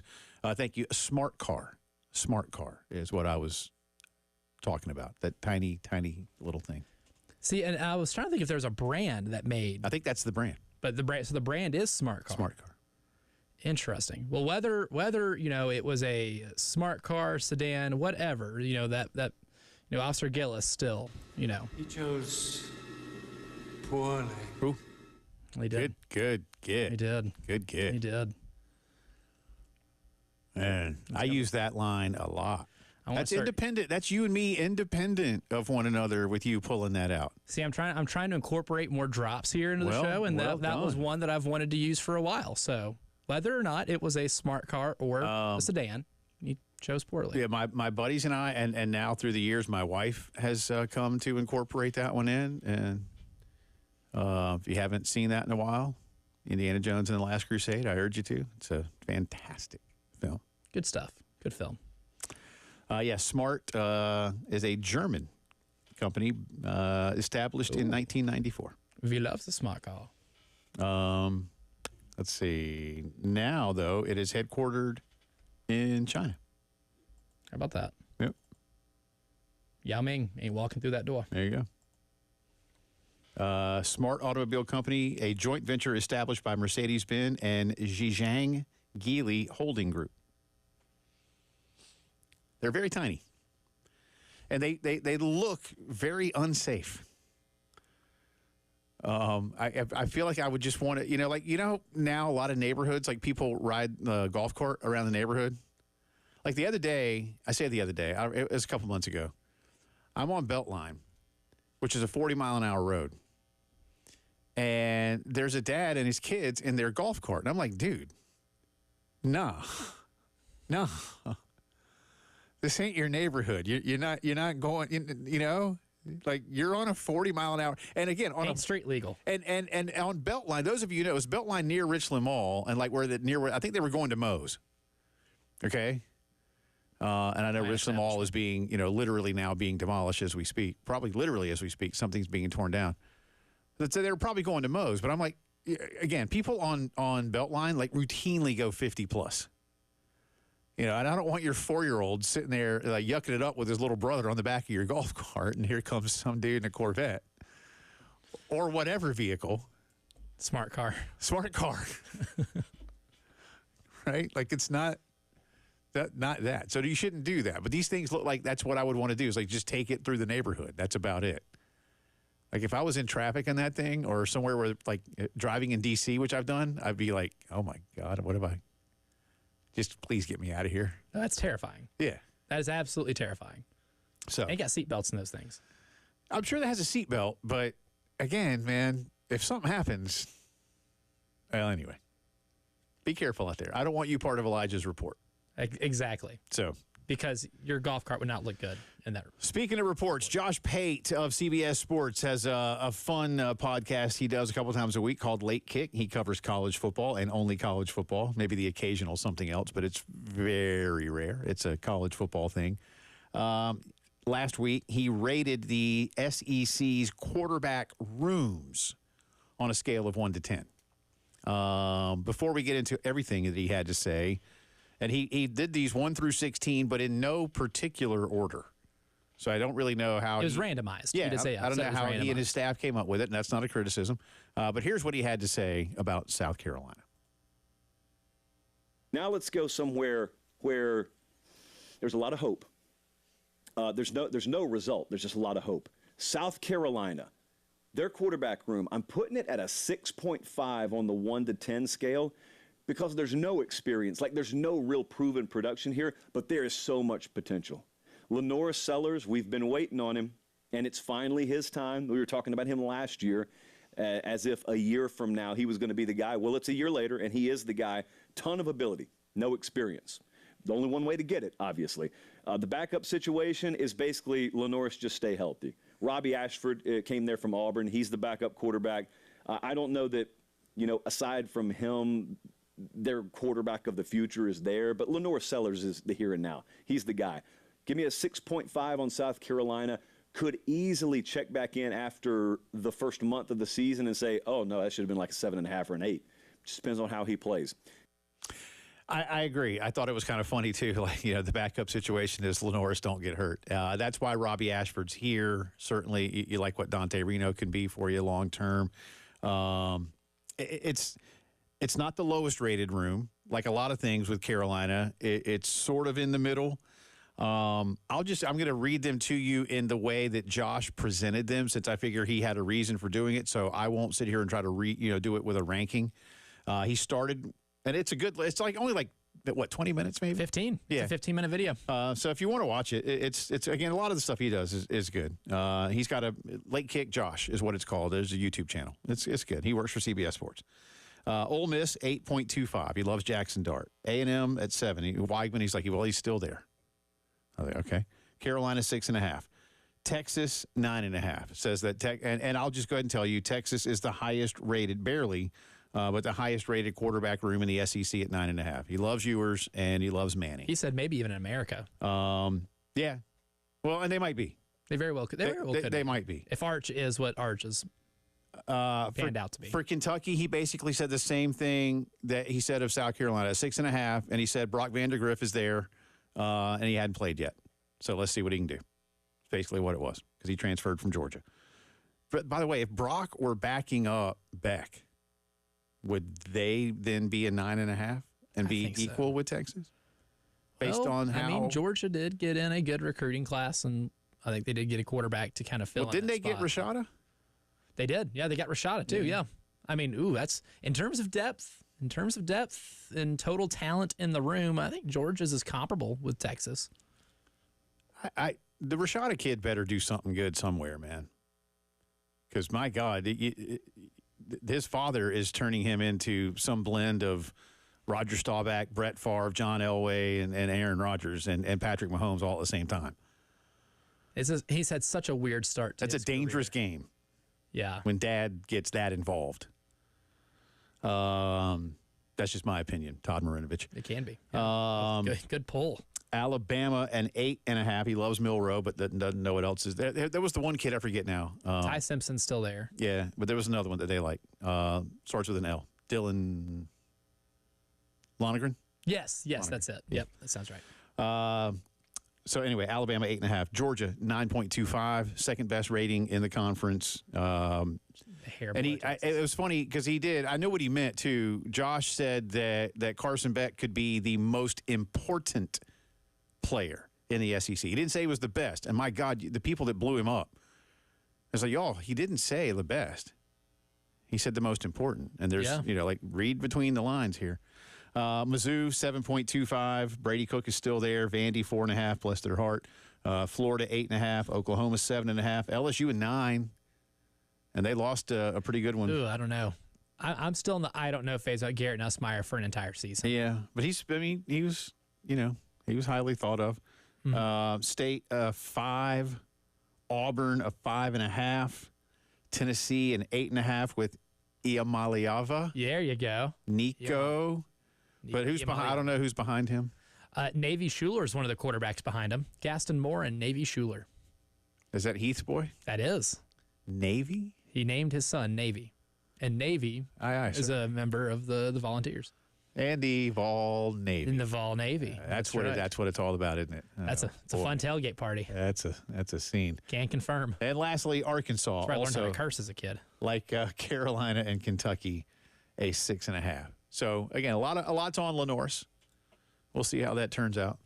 Yeah. High ceiling, though. I mean, he did concede the very, very high ceiling that he believes Lenore's has. Come back in here. He could be at 8, he said, after the first month or so. We shall see. Come back on the other side of the break, and didn't go as planned for the home teams in the NBA. The postgame show continues.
Welcome back into the postgame show. Headlines of the day coming up. We'll have more from Mark Kingston and Gamecock baseball around 5:15. Drive around the SEC, the weekend results, and we'll also let you hear once again what Aaron Fitt and Mark Etheridge had to say about South Carolina's potential of making the NCAA tournament as things stand today.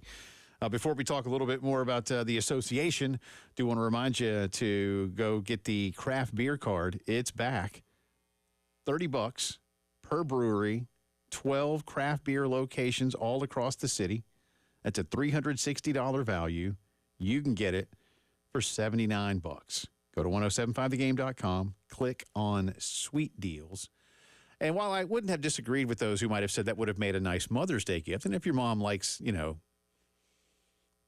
popping back a pint from time to time, that's cool. But it might be more in the wheelhouse of a Father's Day gift. Coming up.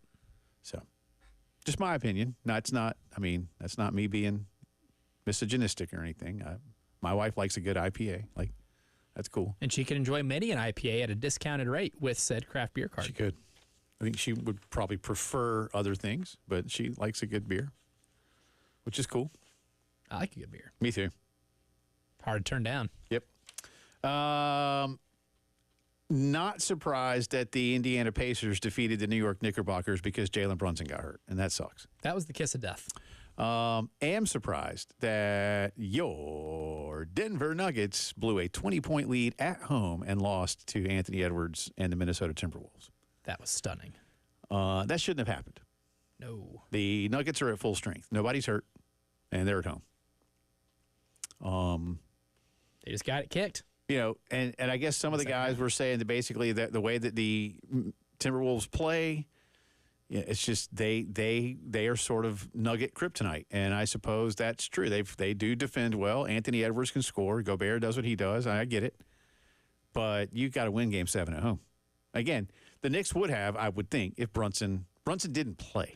Well, Well, he played in the game, got hurt in the game. Yeah. But I mean, broke his shooting hand. Yeah, I mean he was done. Yeah, and that's the thing too. That combined with the Pacers shooting a record in the first half. I think they were 21 of 26 from 2 in the first half, and 8 of 12 from 3. That's an effective field goal percentage of well over 85. That's nasty. Yeah. That is nasty work. I don't care if you have the 95-96 Bulls. If their opponent is shooting that, you're not winning many of those games. That's how you drop a $130 in MSG in a Game 7 as the road team. Yeah. We'll have more on the NBA stuff for you coming up in the headlines of the day in just a little bit, brought to you by Integrated Media. In the meantime, I want to get to this real quick because I don't think I'll throw this. I don't have time to get this into the headlines. Florida State is asking the NCAA to either reduce or potentially even rescind some NIL penalties that have been levied against them. FSU sent a letter to the NCAA requesting that the committee amend its decision. Quote, the university is now disadvantaged by its cooperations and affirmative steps to expedite resolution of the case. Similar or more egregious violations involving prospective student athletes and other institutions, collectives, and boosters occurred during the same time period as the violations in the FSU case, and some of those violations were being actively investigated and processed. Those institutions stand to benefit from the pause in the enforcement of shifting NCAA policy and related legislation, including the postponement of corresponding penalties or potentially the complete dissolution of an infractions case, because those investigations began at a later date, were more complex, and or those institutions elected to obfuscate or prolong an investigation. Is there a more put upon school, bless their heart, in the United States of America these days than the Florida State University? I mean, the university is now disadvantaged by its. I mean, everything is poor Florida State, poor Florida State, poor Florida State. Ugh. Is it me or is it them? Always the victim. Even though they have some reasonable gripes. They do. The way they've gone about said reasonable gripes, it can be a little whiny. I think it's their approach to getting these things fixed that is most problematic for them. Look, did they get jobbed in the CFP? you can make the case. We understand why. We talked about why. If you don't agree with those reasons, that's cool. This notion of the ACC thing, you signed it, pal. Along with everybody else. Yeah. And you signed it 8 years ago. There were no gun at your head. Again, back then, John Swafford didn't hold you in a room. And make you sign. This isn't Luca Brasi.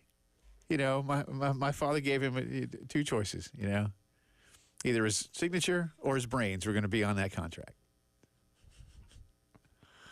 That was not the case. The signature ended up being on the contract. Michael, do you know how naive you sound? Senators don't have people killed. Who's being naive, Kay? So, anyway, good luck, Florida State. We're all pulling for you? Not me. Headlines of the day. More on Carolina baseball. Drive around the SEC in the final hour of the postgame show.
From the WIS Traffic Studios, I'm Elijah Campbell with a few accidents to get to you that are causing some delays on the roadways this afternoon.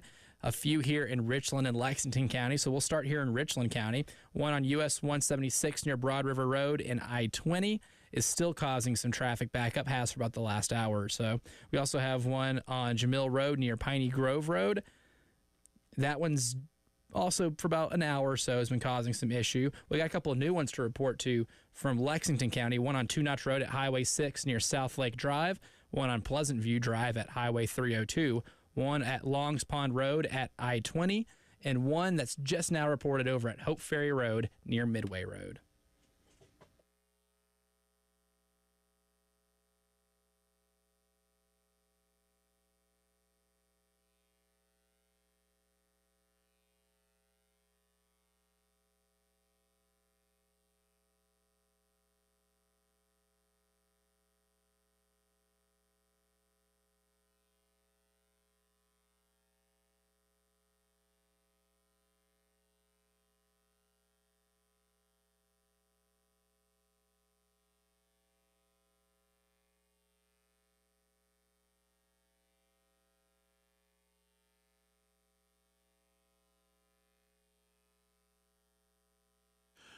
It is 5 o'clock news time, and it's the final hour of the postgame show on this Monday. Welcome back in alongside Elijah Campbell. I'm Jay Phillips. Appreciate you getting us on the dial as part of your day. That's what I was trying to say in English as I look at about 5 different things at once here. We'll start with, thank you, Carolina baseball. South Carolina swept again this past weekend in Knoxville, losing 9-3. Of course, we talked a lot about that one on Friday's program. That was a Thursday night game, 8-3 on Friday night.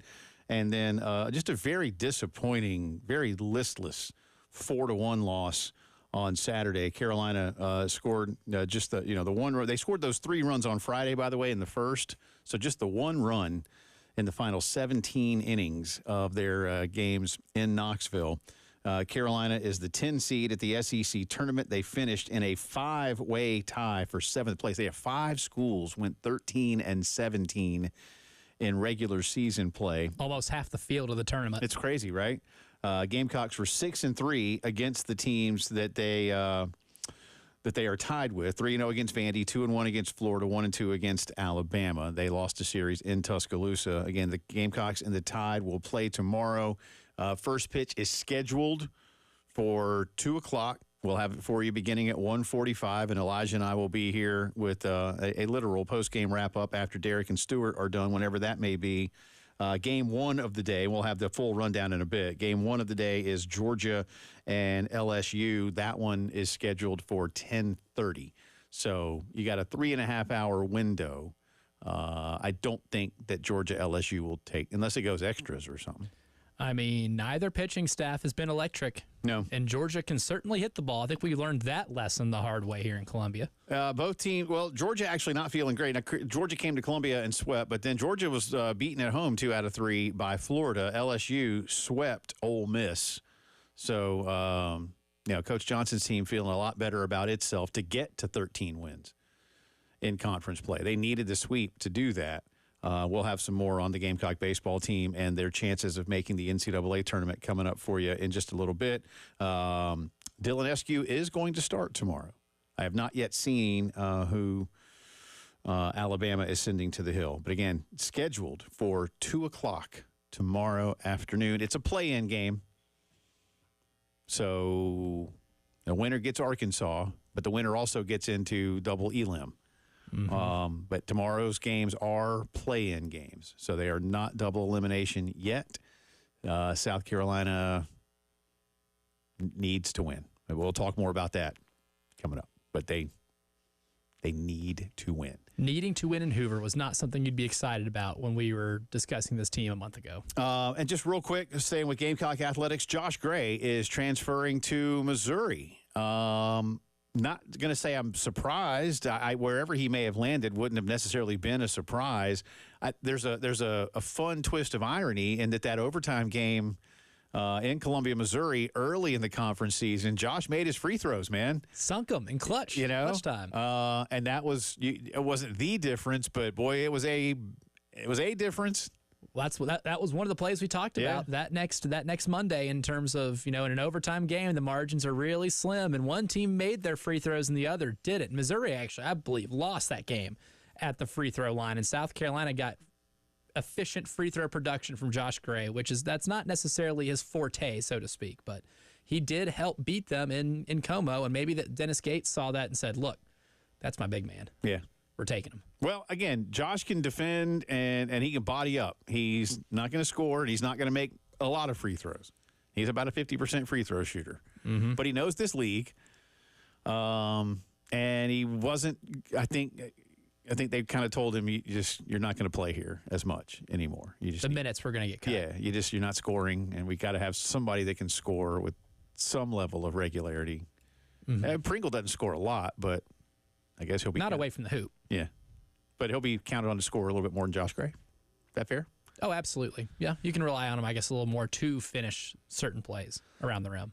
Xander Schauffele won the PGA Championship yesterday. Did it on the last hole with about a 6-foot birdie putt on a par 5. He edged Bryson DeChambeau of the Live Tour by just one shot. Again, I was glad for Xander, who gets his first major. I know Bill McDonald. I feel certain Bill was very happy for Xander because he'd been picking him for a while, saying this kid's going to get it done. He's going to get it done. Spoke highly of him. The thing is, he was getting close to where Xander's not a kid anymore.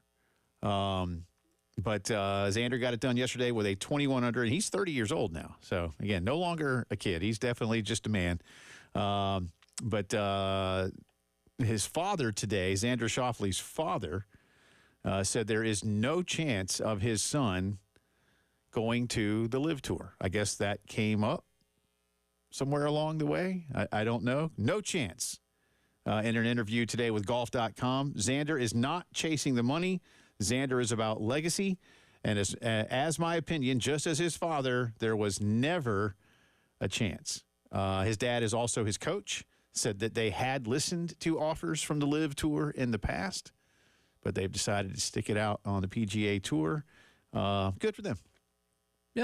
Yeah, absolutely. Listen, rewarded for it. Look, Bryson played well. Koepka was okay for a bit. Phil didn't make the cut. Patrick Reed did make the cut. Patrick played okay. I think he had a hole out somewhere along the way for an eagle. DJ didn't play well. The Live guys are playing 3 rounds of golf more sporadically. Did John Rahm make the cut? Nope. I was going to say, that's crazy, man. The Live Tour is not. Listen, the Live Tour is really good for John Rahm's bank account. Good for all their bank accounts. Making a lot of money. I mean, that's fair, but it's not good for John Rahm's golf. Brooks Koepka, as I've said, Brooks played the minimum number of PGA events that he had to play. Brooks doesn't like golf. That's my biggest thing with Brooks. It's his job. Yeah, he doesn't like clocking in and out. Dude, he does not like golf. I think he's basically admitted it in so many words, but he's blessed as a tremendously talented golfer. And DeChambeau works hard at his game. I'm not knocking him. Some of these Live proponents will say that like fans of the PGA think that the Live guys aren't any good. It's like, no. That's never been the issue. You bought like 10 or 12 amazing golfers. Good for you. Mm-hmm. Nobody's disputing them because they all got majors. Phil's got majors. DJ has majors. Koepka, Rahm. I get it. Bubba. I get it. Cam. Well, Cam Smith's got a British. Yep. So I get it. Nobody says they're bad at golf. Patrick Reed has a major. Ugh. He plays golf. Industry term. A coined industry term. Yeah. But Xander will not be joining them. And speaking of what was all happening in Louisville, if you missed us talk about this earlier in the program, Scotty Scheffler's arraignment scheduled for tomorrow morning has been delayed until June 3rd. His attorney, Stephen Romines, had a scheduling conflict. And so the judge has moved that for a couple of weeks. Mr. Romines did say, though, that he will be entering in a not guilty plea on Scheffler's behalf. Scotty Scheffler will not be required to attend the arraignment next month in Louisville. There were some, I don't know if they were erroneous reports, premature reports, unsubstantiated reports this morning, including from one decently big national sports website that said the charges were going to be dropped, but that has not happened at this point. They may, but this particular website ran with it and probably shouldn't have done that until, things were official. The DA or somebody in Louisville, whoever's in charge, speaks to that. Or if the cops tell the DA, we don't want to pursue this, or the evidence might suggest otherwise. I don't know. Anyway, so Scotty's arraignment off for a couple of weeks. By the way, the tour moves to Texas this week at the Colonial. So Scotty is playing because he's a Texan. Probably has to, or his mama will yell at him.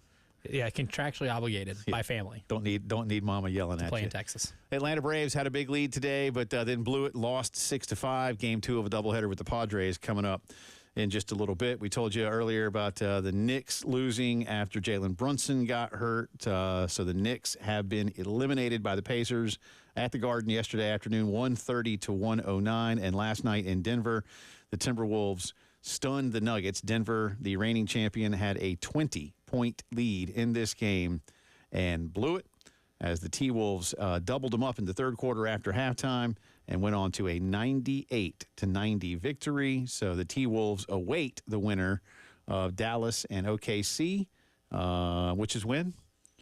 Dallas and OKC, that game 1 is tomorrow night. Okay.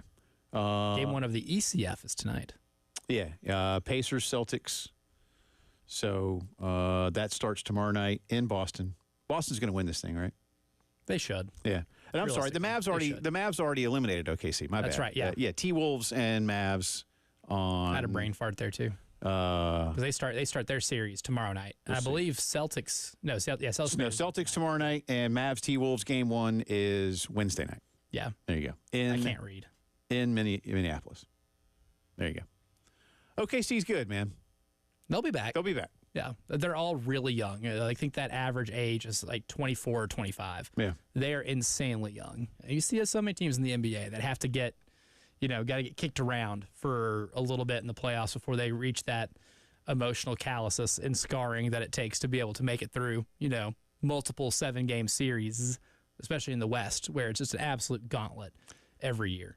And if you didn't hear this over the weekend, schools amongst the that make up the group of 5, I should say, according to Pete Thamel, not really happy with the stories of a proposed settlement with the NCAA and its member schools and the House versus NCAA case. This is the case that could send more than $2 billion, maybe even more than $2.5 billion in back pay for NIL. In addition to looking forward in terms of changing the landscape of college athletics.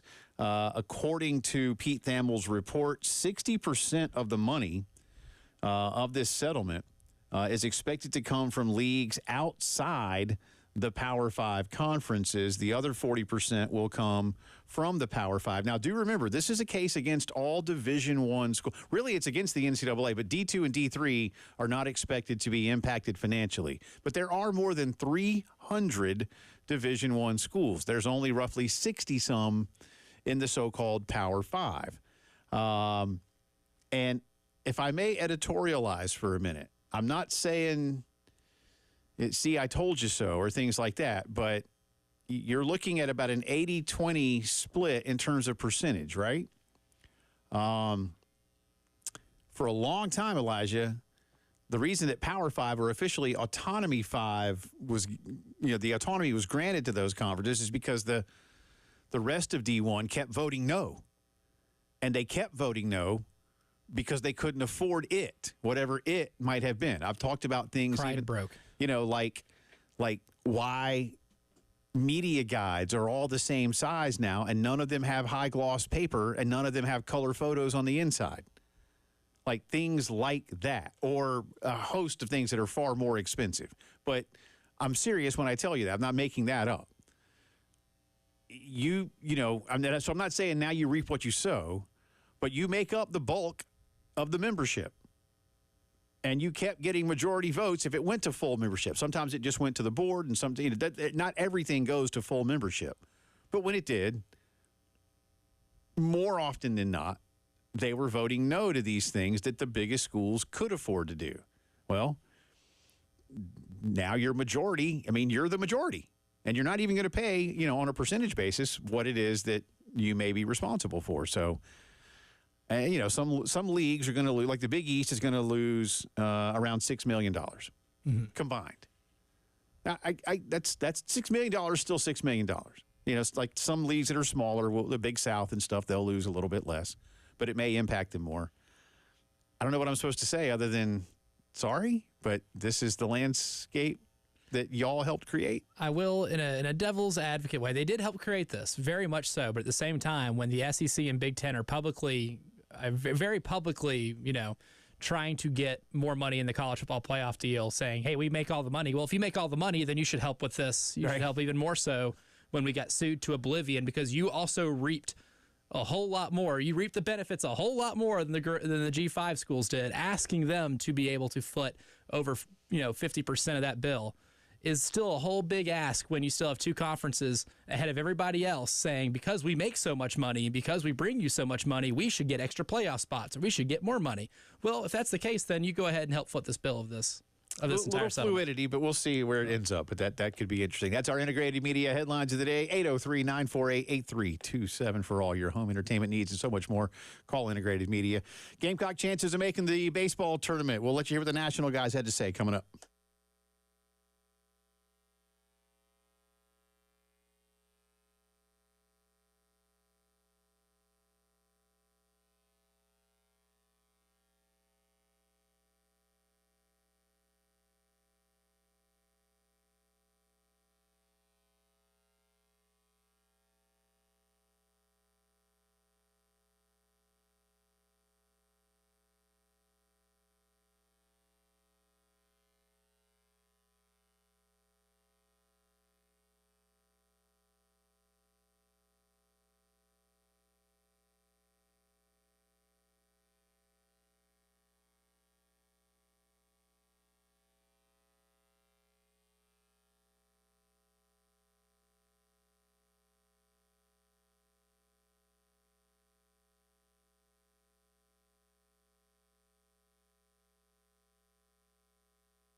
20 minutes after 5 o'clock on this Monday afternoon. Welcome back into the post-game show. Jay and Elijah with you, talking Carolina baseball now. Regular season is done. Mark Kingston's club finishes on a 6-game losing streak, 33-21 overall, 13-17 in the Southeastern Conference. 1 run scored in the final 17 innings of the regular season. The wrong time, as if there's ever a good time to go into a slump. But when you're trying to impress a committee full of human beings about how good you are and what you deserve in the postseason, this is not the time to have lost 6 in a row. And, you know, you went even from one weekend to the next, as Elijah and I discussed earlier, from averaging 7 runs per game in a series loss to Georgia to scoring 7 total runs against Tennessee.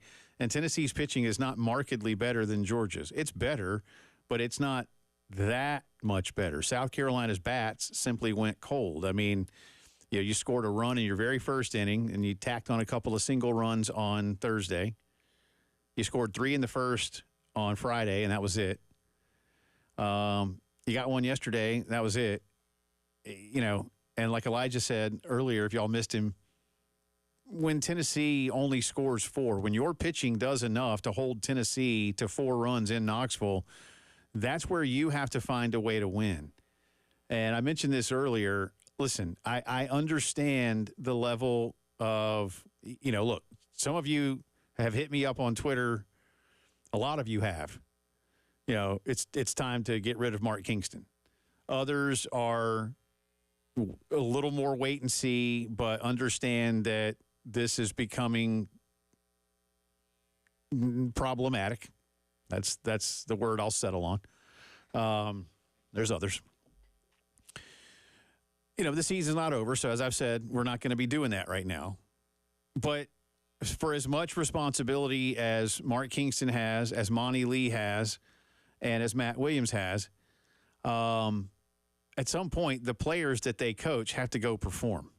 And that's equally problematic to me. Responsibility is across the board. I mean, we can't sit here and you know, take shots at the coaches the way a lot of fans are and absolve the players of blame at the same time. You know, again, I don't care what the sport is.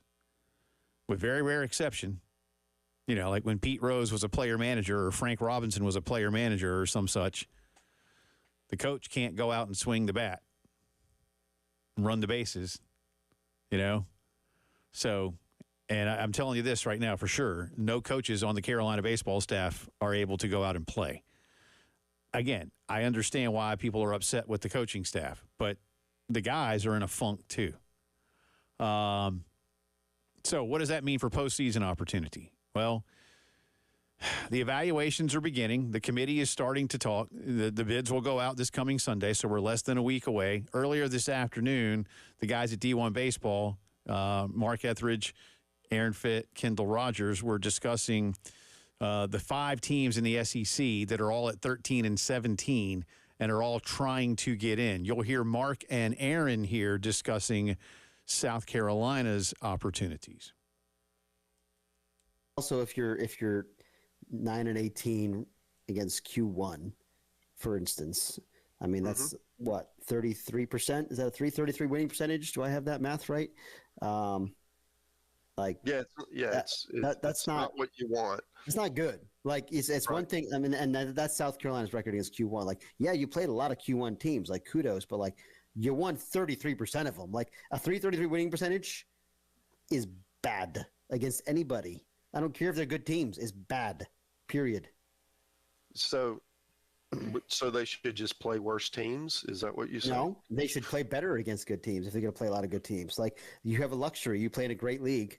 Yeah. You play in a great league. You have this opportunity in front of you.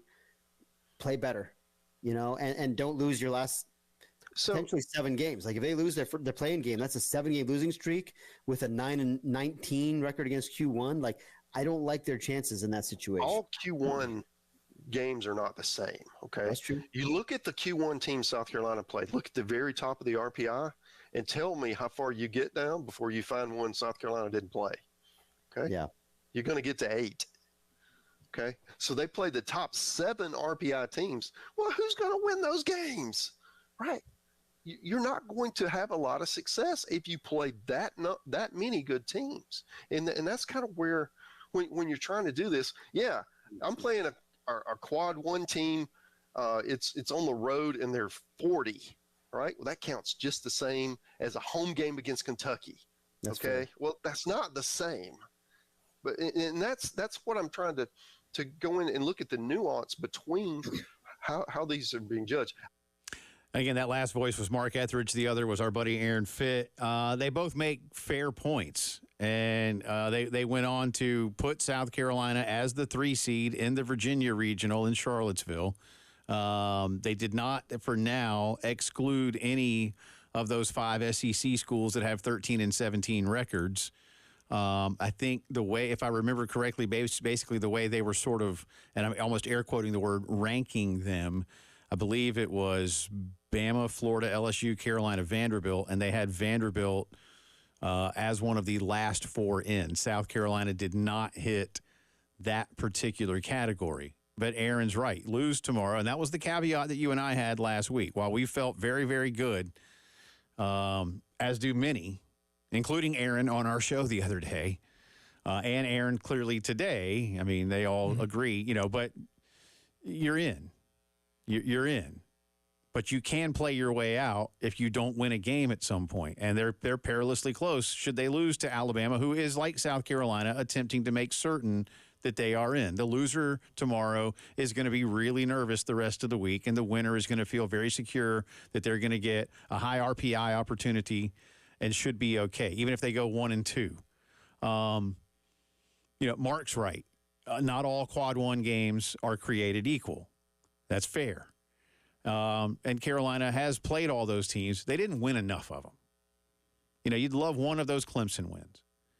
Again, you need to have, my God, at this point, if you could have just beaten one of Georgia or Tennessee. To add just to the collection. Just something. And shorten that number of 9 and 18 at this point, to, again, 10 and 17, 11 and 16, whatever.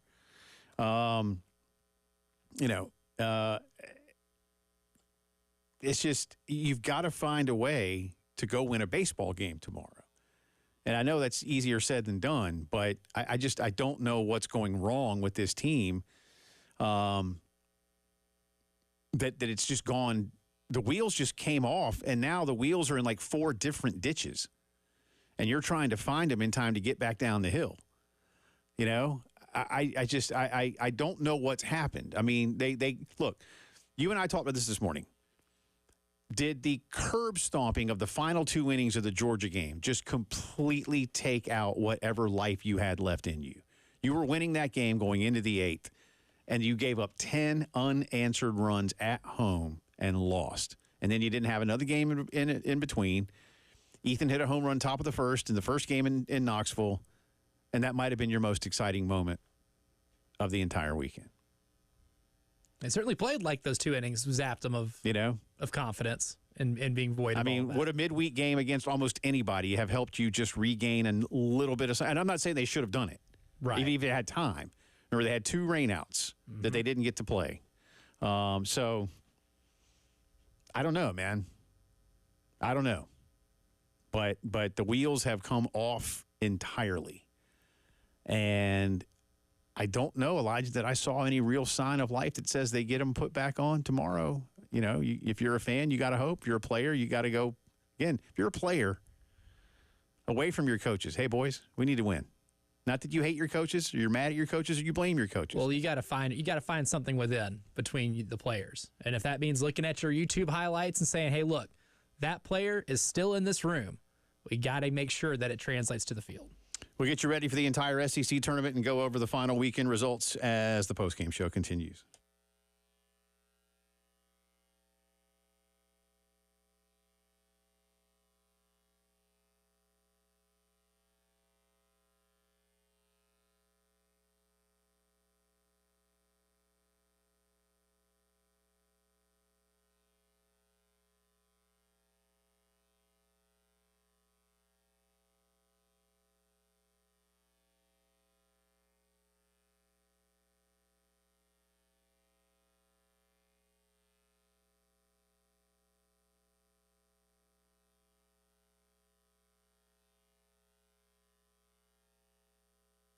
There's a big Game 7 tonight in playoff hockey between the Oilers and Canucks, and you can get in on that action with our friends at Prize Picks because, look, I love playoff hockey, I love Game 7s, and I love a good play. And tonight, I am definitely going more on Leon Draisaitl getting 1.5 points. Look, he's definitely going to get a point in this game because he's gotten a point in 11 straight playoff games. Feels pretty good. I'm rolling with Leon Draisaitl. You can do the same with America's #1 fantasy sports app at Prize Picks. With over 3 million active members, they offer weekly promotions and special offers for the biggest moments in sports. They also have injury insurance, so if said player gets hurt in the first half and doesn't return in the second, it's not a loss for you. Download the app today. Use promo code 1075GAME for a first deposit match up to $100. That's promo code 1075GAME for a first deposit match. Pick more, pick less. It's that easy with Prize Picks.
From the WIS Traffic Center, I'm Elijah Campbell with a few accidents to report to you that are causing some delays on the roadways this afternoon. We'll start with a few here in Richland County.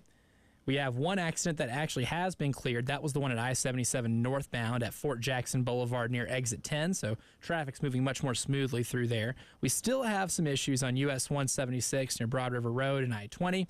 That's still causing some traffic backup. We also have one that's just reported on Spear Creek Church Road at US 1 and 2 Notch Road. That's causing some issues, as well as one on South Carolina 277 southbound near Sunset Drive.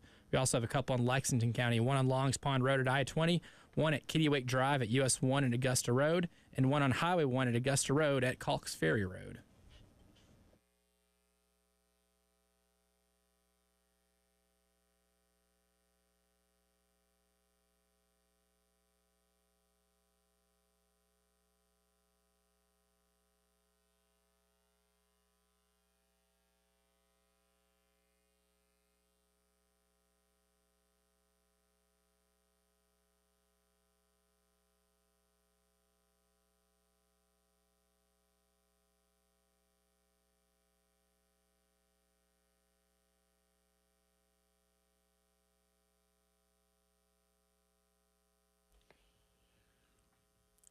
It is Drive Around the SEC time. Jay and Elijah with you. Let's get into all things baseball across the conference. First off, although most people don't want to do it around the league, but congratulations to Kentucky and Tennessee. They will share the SEC regular season championship. No, they don't call it co-champions in the SEC. Dumb. They just call it champions. Archaic. So Kentucky and Tennessee are the regular season champs. Baseball over the weekend, A&M took 2 of 3 from Arkansas. Florida 2 of 3 at Georgia. Kentucky took 2 of 3 from Vanderbilt. Mississippi State took 2 of 3 from Missouri. Alabama lost their series. Auburn taking 2 of 3. And LSU swept Ole Miss. Again, South Carolina also swept by Tennessee. So the tournament looks like this. Tomorrow morning, 10:30, Georgia and LSU. The winner gets Kentucky. South Carolina versus Alabama is scheduled for 2 p.m. The winner gets Arkansas. Vandy and Florida tomorrow at 5:30. The winner gets Tennessee. And then the nightcap tomorrow, State and Ole Miss, with the winner getting A&M. Ole Miss had done themselves a nice favor by taking 2 of 3 from A&M last weekend, but then got swept by LSU, and that drops Coach Bianco's team back a game under 500. So I think they're done, Elijah, without maybe they could get to like the championship game and not win or something. But I don't see it at this point. I think Ole Miss is done no matter what. Carolina, Florida, Bama, LSU, and Vandy all finish at 13 and 17 in conference play. Tennessee, by the way, gets the number 1 overall seed. Failed to mention that. So the standings look like this, and I don't know how much the standings matter at this point. Look, Arkansas, A&M, Tennessee, and Georgia pretty much locks for top 8 national seeds. Again, Tennessee and Kentucky finished 22 and 8. Georgia finishes 17 and 13. Vandy, Carolina, Florida 13 and 17. Missouri brings up the rear in the East at 9 and 21. Arkansas out west was 20 and 10. A&M 19 and 11. State was 17 and 13. Congratulations to State. Coach Lamonis, Coach Parker have done a nice job of turning that thing around in the second half of the season. LSU and Alabama finished 13 and 17. Ole Miss 11 and 19, and as I said, the Rebels now 1 game under 500 at 27 and 28. Auburn finishes 8 and 22, but a game over 500 at 27 and 26. Again, Auburn and Missouri did not make this event. And a reminder: all of the games tomorrow are play-in games. This becomes a double elimination tournament after tomorrow. So these 4 schools that win tomorrow. As I told you, Georgia LSU winner gets Kentucky. Carolina Bama winner gets Arkansas. Vandy Florida winner gets Tennessee. State Ole Miss winner gets A&M. Then we get to double elim. If Ole Miss advances, you'd have to keep advancing. They need to make a run. Yeah, capital R run. Yeah, for them to get in. Everybody else, according to the guys at D1, is in at this point. That's sort of on the bubble, right? And I'm not, I think only Vandy felt today, like they were saying, was really on the. Florida is getting the benefit of the doubt of having the toughest schedule in America, and they just won 2 of 3 at Georgia. Yeah. Carolina has a nice little hook there, in that if it comes down to, say, Carolina and Vandy and Florida, you won both those series. I like your chances. How much does that help? And here's the thing. I mean, if South Carolina takes care of business tomorrow against Alabama, which you absolutely should, you're really pulling for Vanderbilt to beat Florida, because today's RPI has Vanderbilt at 27. If they beat Florida and leapfrog into the top 25, you will have collected 4 quad 1 wins in one afternoon. That's pretty significant. Yeah, if you can hold on to them till Sunday. If you can hold on to them till Sunday. Or if Vandy can hold on to them. That's right. Because just don't get embarrassed if you're Vanderbilt, because they will have to play Tennessee. They have to, yeah. And they'd love that opportunity, I think. which they did take one of the 3 games against Tennessee. They shut them out. Yeah, they're the only team to do so this year. Yeah. So now, again, South Carolina right now is just, without question, playing its worst baseball of the season. And why that happened, again, you took 2 of 3 from Kentucky. You went and took 2 of 3 from Missouri. And like we said, the wheels fell off. So I don't know what happened. Honest to God. I mean, how did it? There's no major injuries. There's no one simple answer. I think it's a concoction of a lot of different things. Yeah, last couple of years, you could at least point to severe season-ending injury on your pitching staff and say it diminished your product. In this case, you didn't have great pitching, but boy, how did it get this bad? It wasn't this bad all season. No, not this bad. That's why I come back around to what I said about the Georgia series. Like, I didn't see that coming. You didn't see averaging 7 runs a game in that series and still losing a couple. Yeah. In embarrassing fashion. And well, you averaged a nice number. They doubled you up, basically. That's what I'm saying. I didn't see that coming. Kevin wants to weigh in on the Love Chevy phone line. Hey, Kevin, good afternoon. Hey, buddy. How you doing? Love listening to y'all's show, man. Listen to it every day. Thank you. We appreciate that. Thank you. I don't know. I've been listening to what you guys been saying. I don't know. It just seems like as far as the pitching staff, to me, we've just lost the mojo. They just don't have any. They're just not pumped up. And as far as the offense, as the late Tommy Moody would say, you can't stand up there and take strike threes. I don't know if the metrics with our coaching staff are looking because we've walked so many batters throughout the year. But dude, if you're standing in the box and you got 2 strikes, I don't care if it's a run scoring situation or not. You got to protect the plate. Well, I agree 100%. Amen. Yeah, and thanks for the phone call and the kind words. Yeah, Tommy, that was. I feel like that was Tommy's number one thing. Put the ball in play. Just put the ball in play. I've said this for years as a baseball guy, and I know it sounds so simple, but I come back around to it a lot. The line score has 3 columns: runs, hits, errors. Errors happen when you put the ball in play. Sometimes somebody's going to goof it up, especially at the college level. It's not that you depend upon that to win games, but it's part of the game. But you can't do it until you put the ball in play.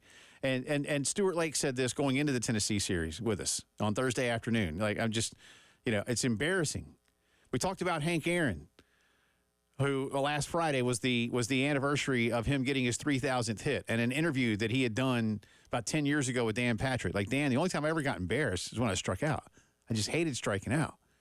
I worked so hard to put the bat on the ball because that's what you do.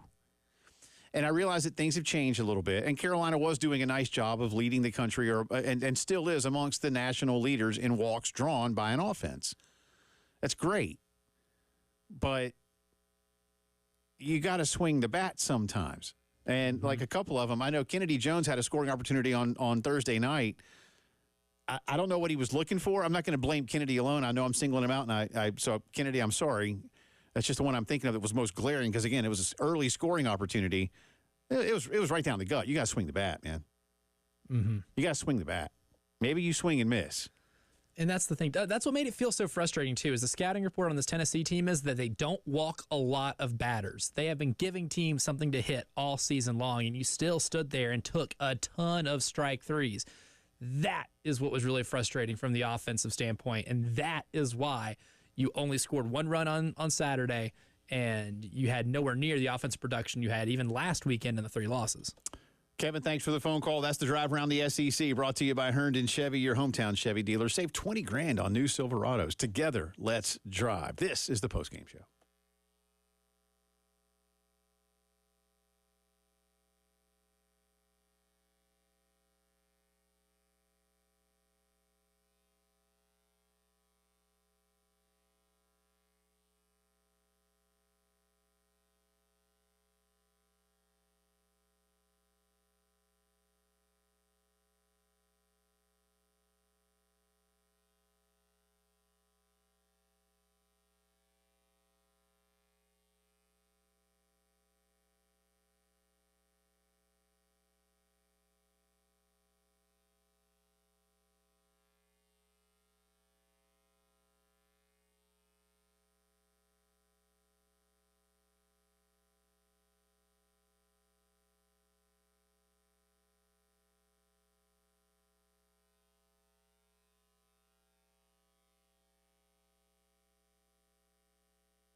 Welcome back into the postgame show. Final few minutes for you on this Monday. Braves and Padres, 6:20, game 2 of a doubleheader. This is a makeup for the rainout on Saturday. Randy Vasquez goes for San Diego tonight, 0-2 with a 6.32. Chris Sale on the hill for the Braves, 6-1 with a 2.54. Atlanta has lost 4 straight games. And Not good. That's not good. And they're now 5.5 back. You know what? Which means the Phillies are winning games. The Phillies have won 3 straight. Let the Phillies wear the crown for a while, man. It's cool. Look at you. You're in a sharing mood. Well, not really, but I mean, let's see how they like it. You know, maybe the Braves will be that team that wins 88 games and wins the World Series. Of course, the Phillies hadn't won the World Series, so there's that. That is true. They did not win when they went. No. Chris Sale hopefully gets a turn. Braves had a big lead today and then blew it. They did, which is the opposite of what happened last night. Darvish took the ball for his first pitch, and they were up 3-0. Padres. I mean, San Diego's pretty good, but come on, Atlanta. Serial underachievers at San Diego. I love the roster every year. I love the roster, and they have just continued to underachieve. And it pains me because I like the Padres, and those uniforms are sick. Yeah. They deserve better. I don't disagree with that. I don't know what's up with Acuna, man, but something is. Something's weird. Something's up. I don't know. I don't know if something's hurt. I don't know if he having a spat with the missus. There's a massive statistical regression. Yeah, I don't know. Something's up. And Austin Riley hadn't been 100%. No, he doesn't look good. So here's hoping as a fan. Finally, I'll take you to Indianapolis, Indiana, not for an NCAA thing. No. I'm taking you there because Alonzo Sansbury was arrested after the Indy Metro Police Department used license plate tracking to arrest him after he had robbed a Dollar Tree in Indianapolis. And then he decided that wasn't enough. So he went to a Big Lots, also in the Metro Indy area. About 30 minutes later, all this happened last Friday night. At Dollar Tree, according to police reports, Mr. Sansbury attempted to pay with a fake $100 bill. And when that didn't work, he demanded money from the register. He got it. Shortly afterward, he stole money from the Big Lots. But by then, Elijah, it was nighttime. He also is accused, and it's specific in the report, of stealing a bag of Funyuns from the Big Lots. Wow. Of all the chips to steal. Surveillance. Well, that's going to leave a trail of, like, odor. Yeah. Funyuns can be... They have a smell. Tasty. I don't dislike the Funyun. I think they're a little overrated. But personal opinion. You need a lot of like mouthwash or some type of breath freshener after enjoying the Funyun. It leaves a scent. Yeah, agreed. Inside Mr. Sansbury's car were pieces of clothing that matched the surveillance video, as well as crumbs from the Funyuns. Well, I know what he's thinking. Maybe if I don't get Cheetos, it'll be easier to disguise because you don't get the dust on your hands, or if you're wiping somewhere, it's kind of easier to point out if someone's at Cheetos or Doritos. The dust gets a little, can get everywhere. So the lesson here, kids, change your shirt and then throw the bag of Funyuns away before the cops catch you. Deleting evidence. Yeah, absolutely. And then they're not going to know. Funyuns, so. I don't have any other commentary here. Other than that Funyuns wouldn't have been the snack of choice, I would think, for a nighttime snack after 2 holdups at some discount stores. No, absolutely not. Especially if you got away with some cash. I mean, I'll probably spend some of it a little bit. Yeah, I mean, at more least than just a bag of drive to Dairy Queen or something. Let's think to Get some real onion rings. The right? irony is, he did get out of that Dollar Tree with some cash. Right. So you could have just bought the Funyuns. Yeah. Or, like I said, go get some real onion rings. Yeah. Real food. Dairy Queen. Who else has? But Burger King has onion rings. Cookout's got some good onion rings. I don't know if they have Cookout in Indy. That's true. I forget. I don't know. I don't know what they've got at there. I think. Can you get onion rings at Sonic? You can. Oh, sure. Yeah. Absolutely. Yeah, they got them. Yeah. Big onion rings. Or, I mean, hell, at that point, you got a $100 bill or whatever you got. I mean, go to go to Outback, man, and get the the bloomin' onion. Now you're talking. get the hoss. Now you are speaking. But I guess that would have cost money. So, Yeah. Mr. Sansbury is in jail. No relation to Rick Stansbury, is he? Not that I know of. No. Not that I know of. He stole a lot of money from Western Kentucky. Mississippi State too. Yeah. Well, he got state to the. Did he get to a Final Four? Actually, no. He might. Did he? Didn't he? Early on, he stole a lot of money late. I think he got him to a Final Four once, though. His theft was at the end of those contracts. So again, kids, change your shirt. Throw the bag of Funyuns away. Delete the evidence. That's the moral of the entire show. We'll be here sometime tomorrow after Carolina baseball, and we'll talk with you then. See you. We will delete the evidence.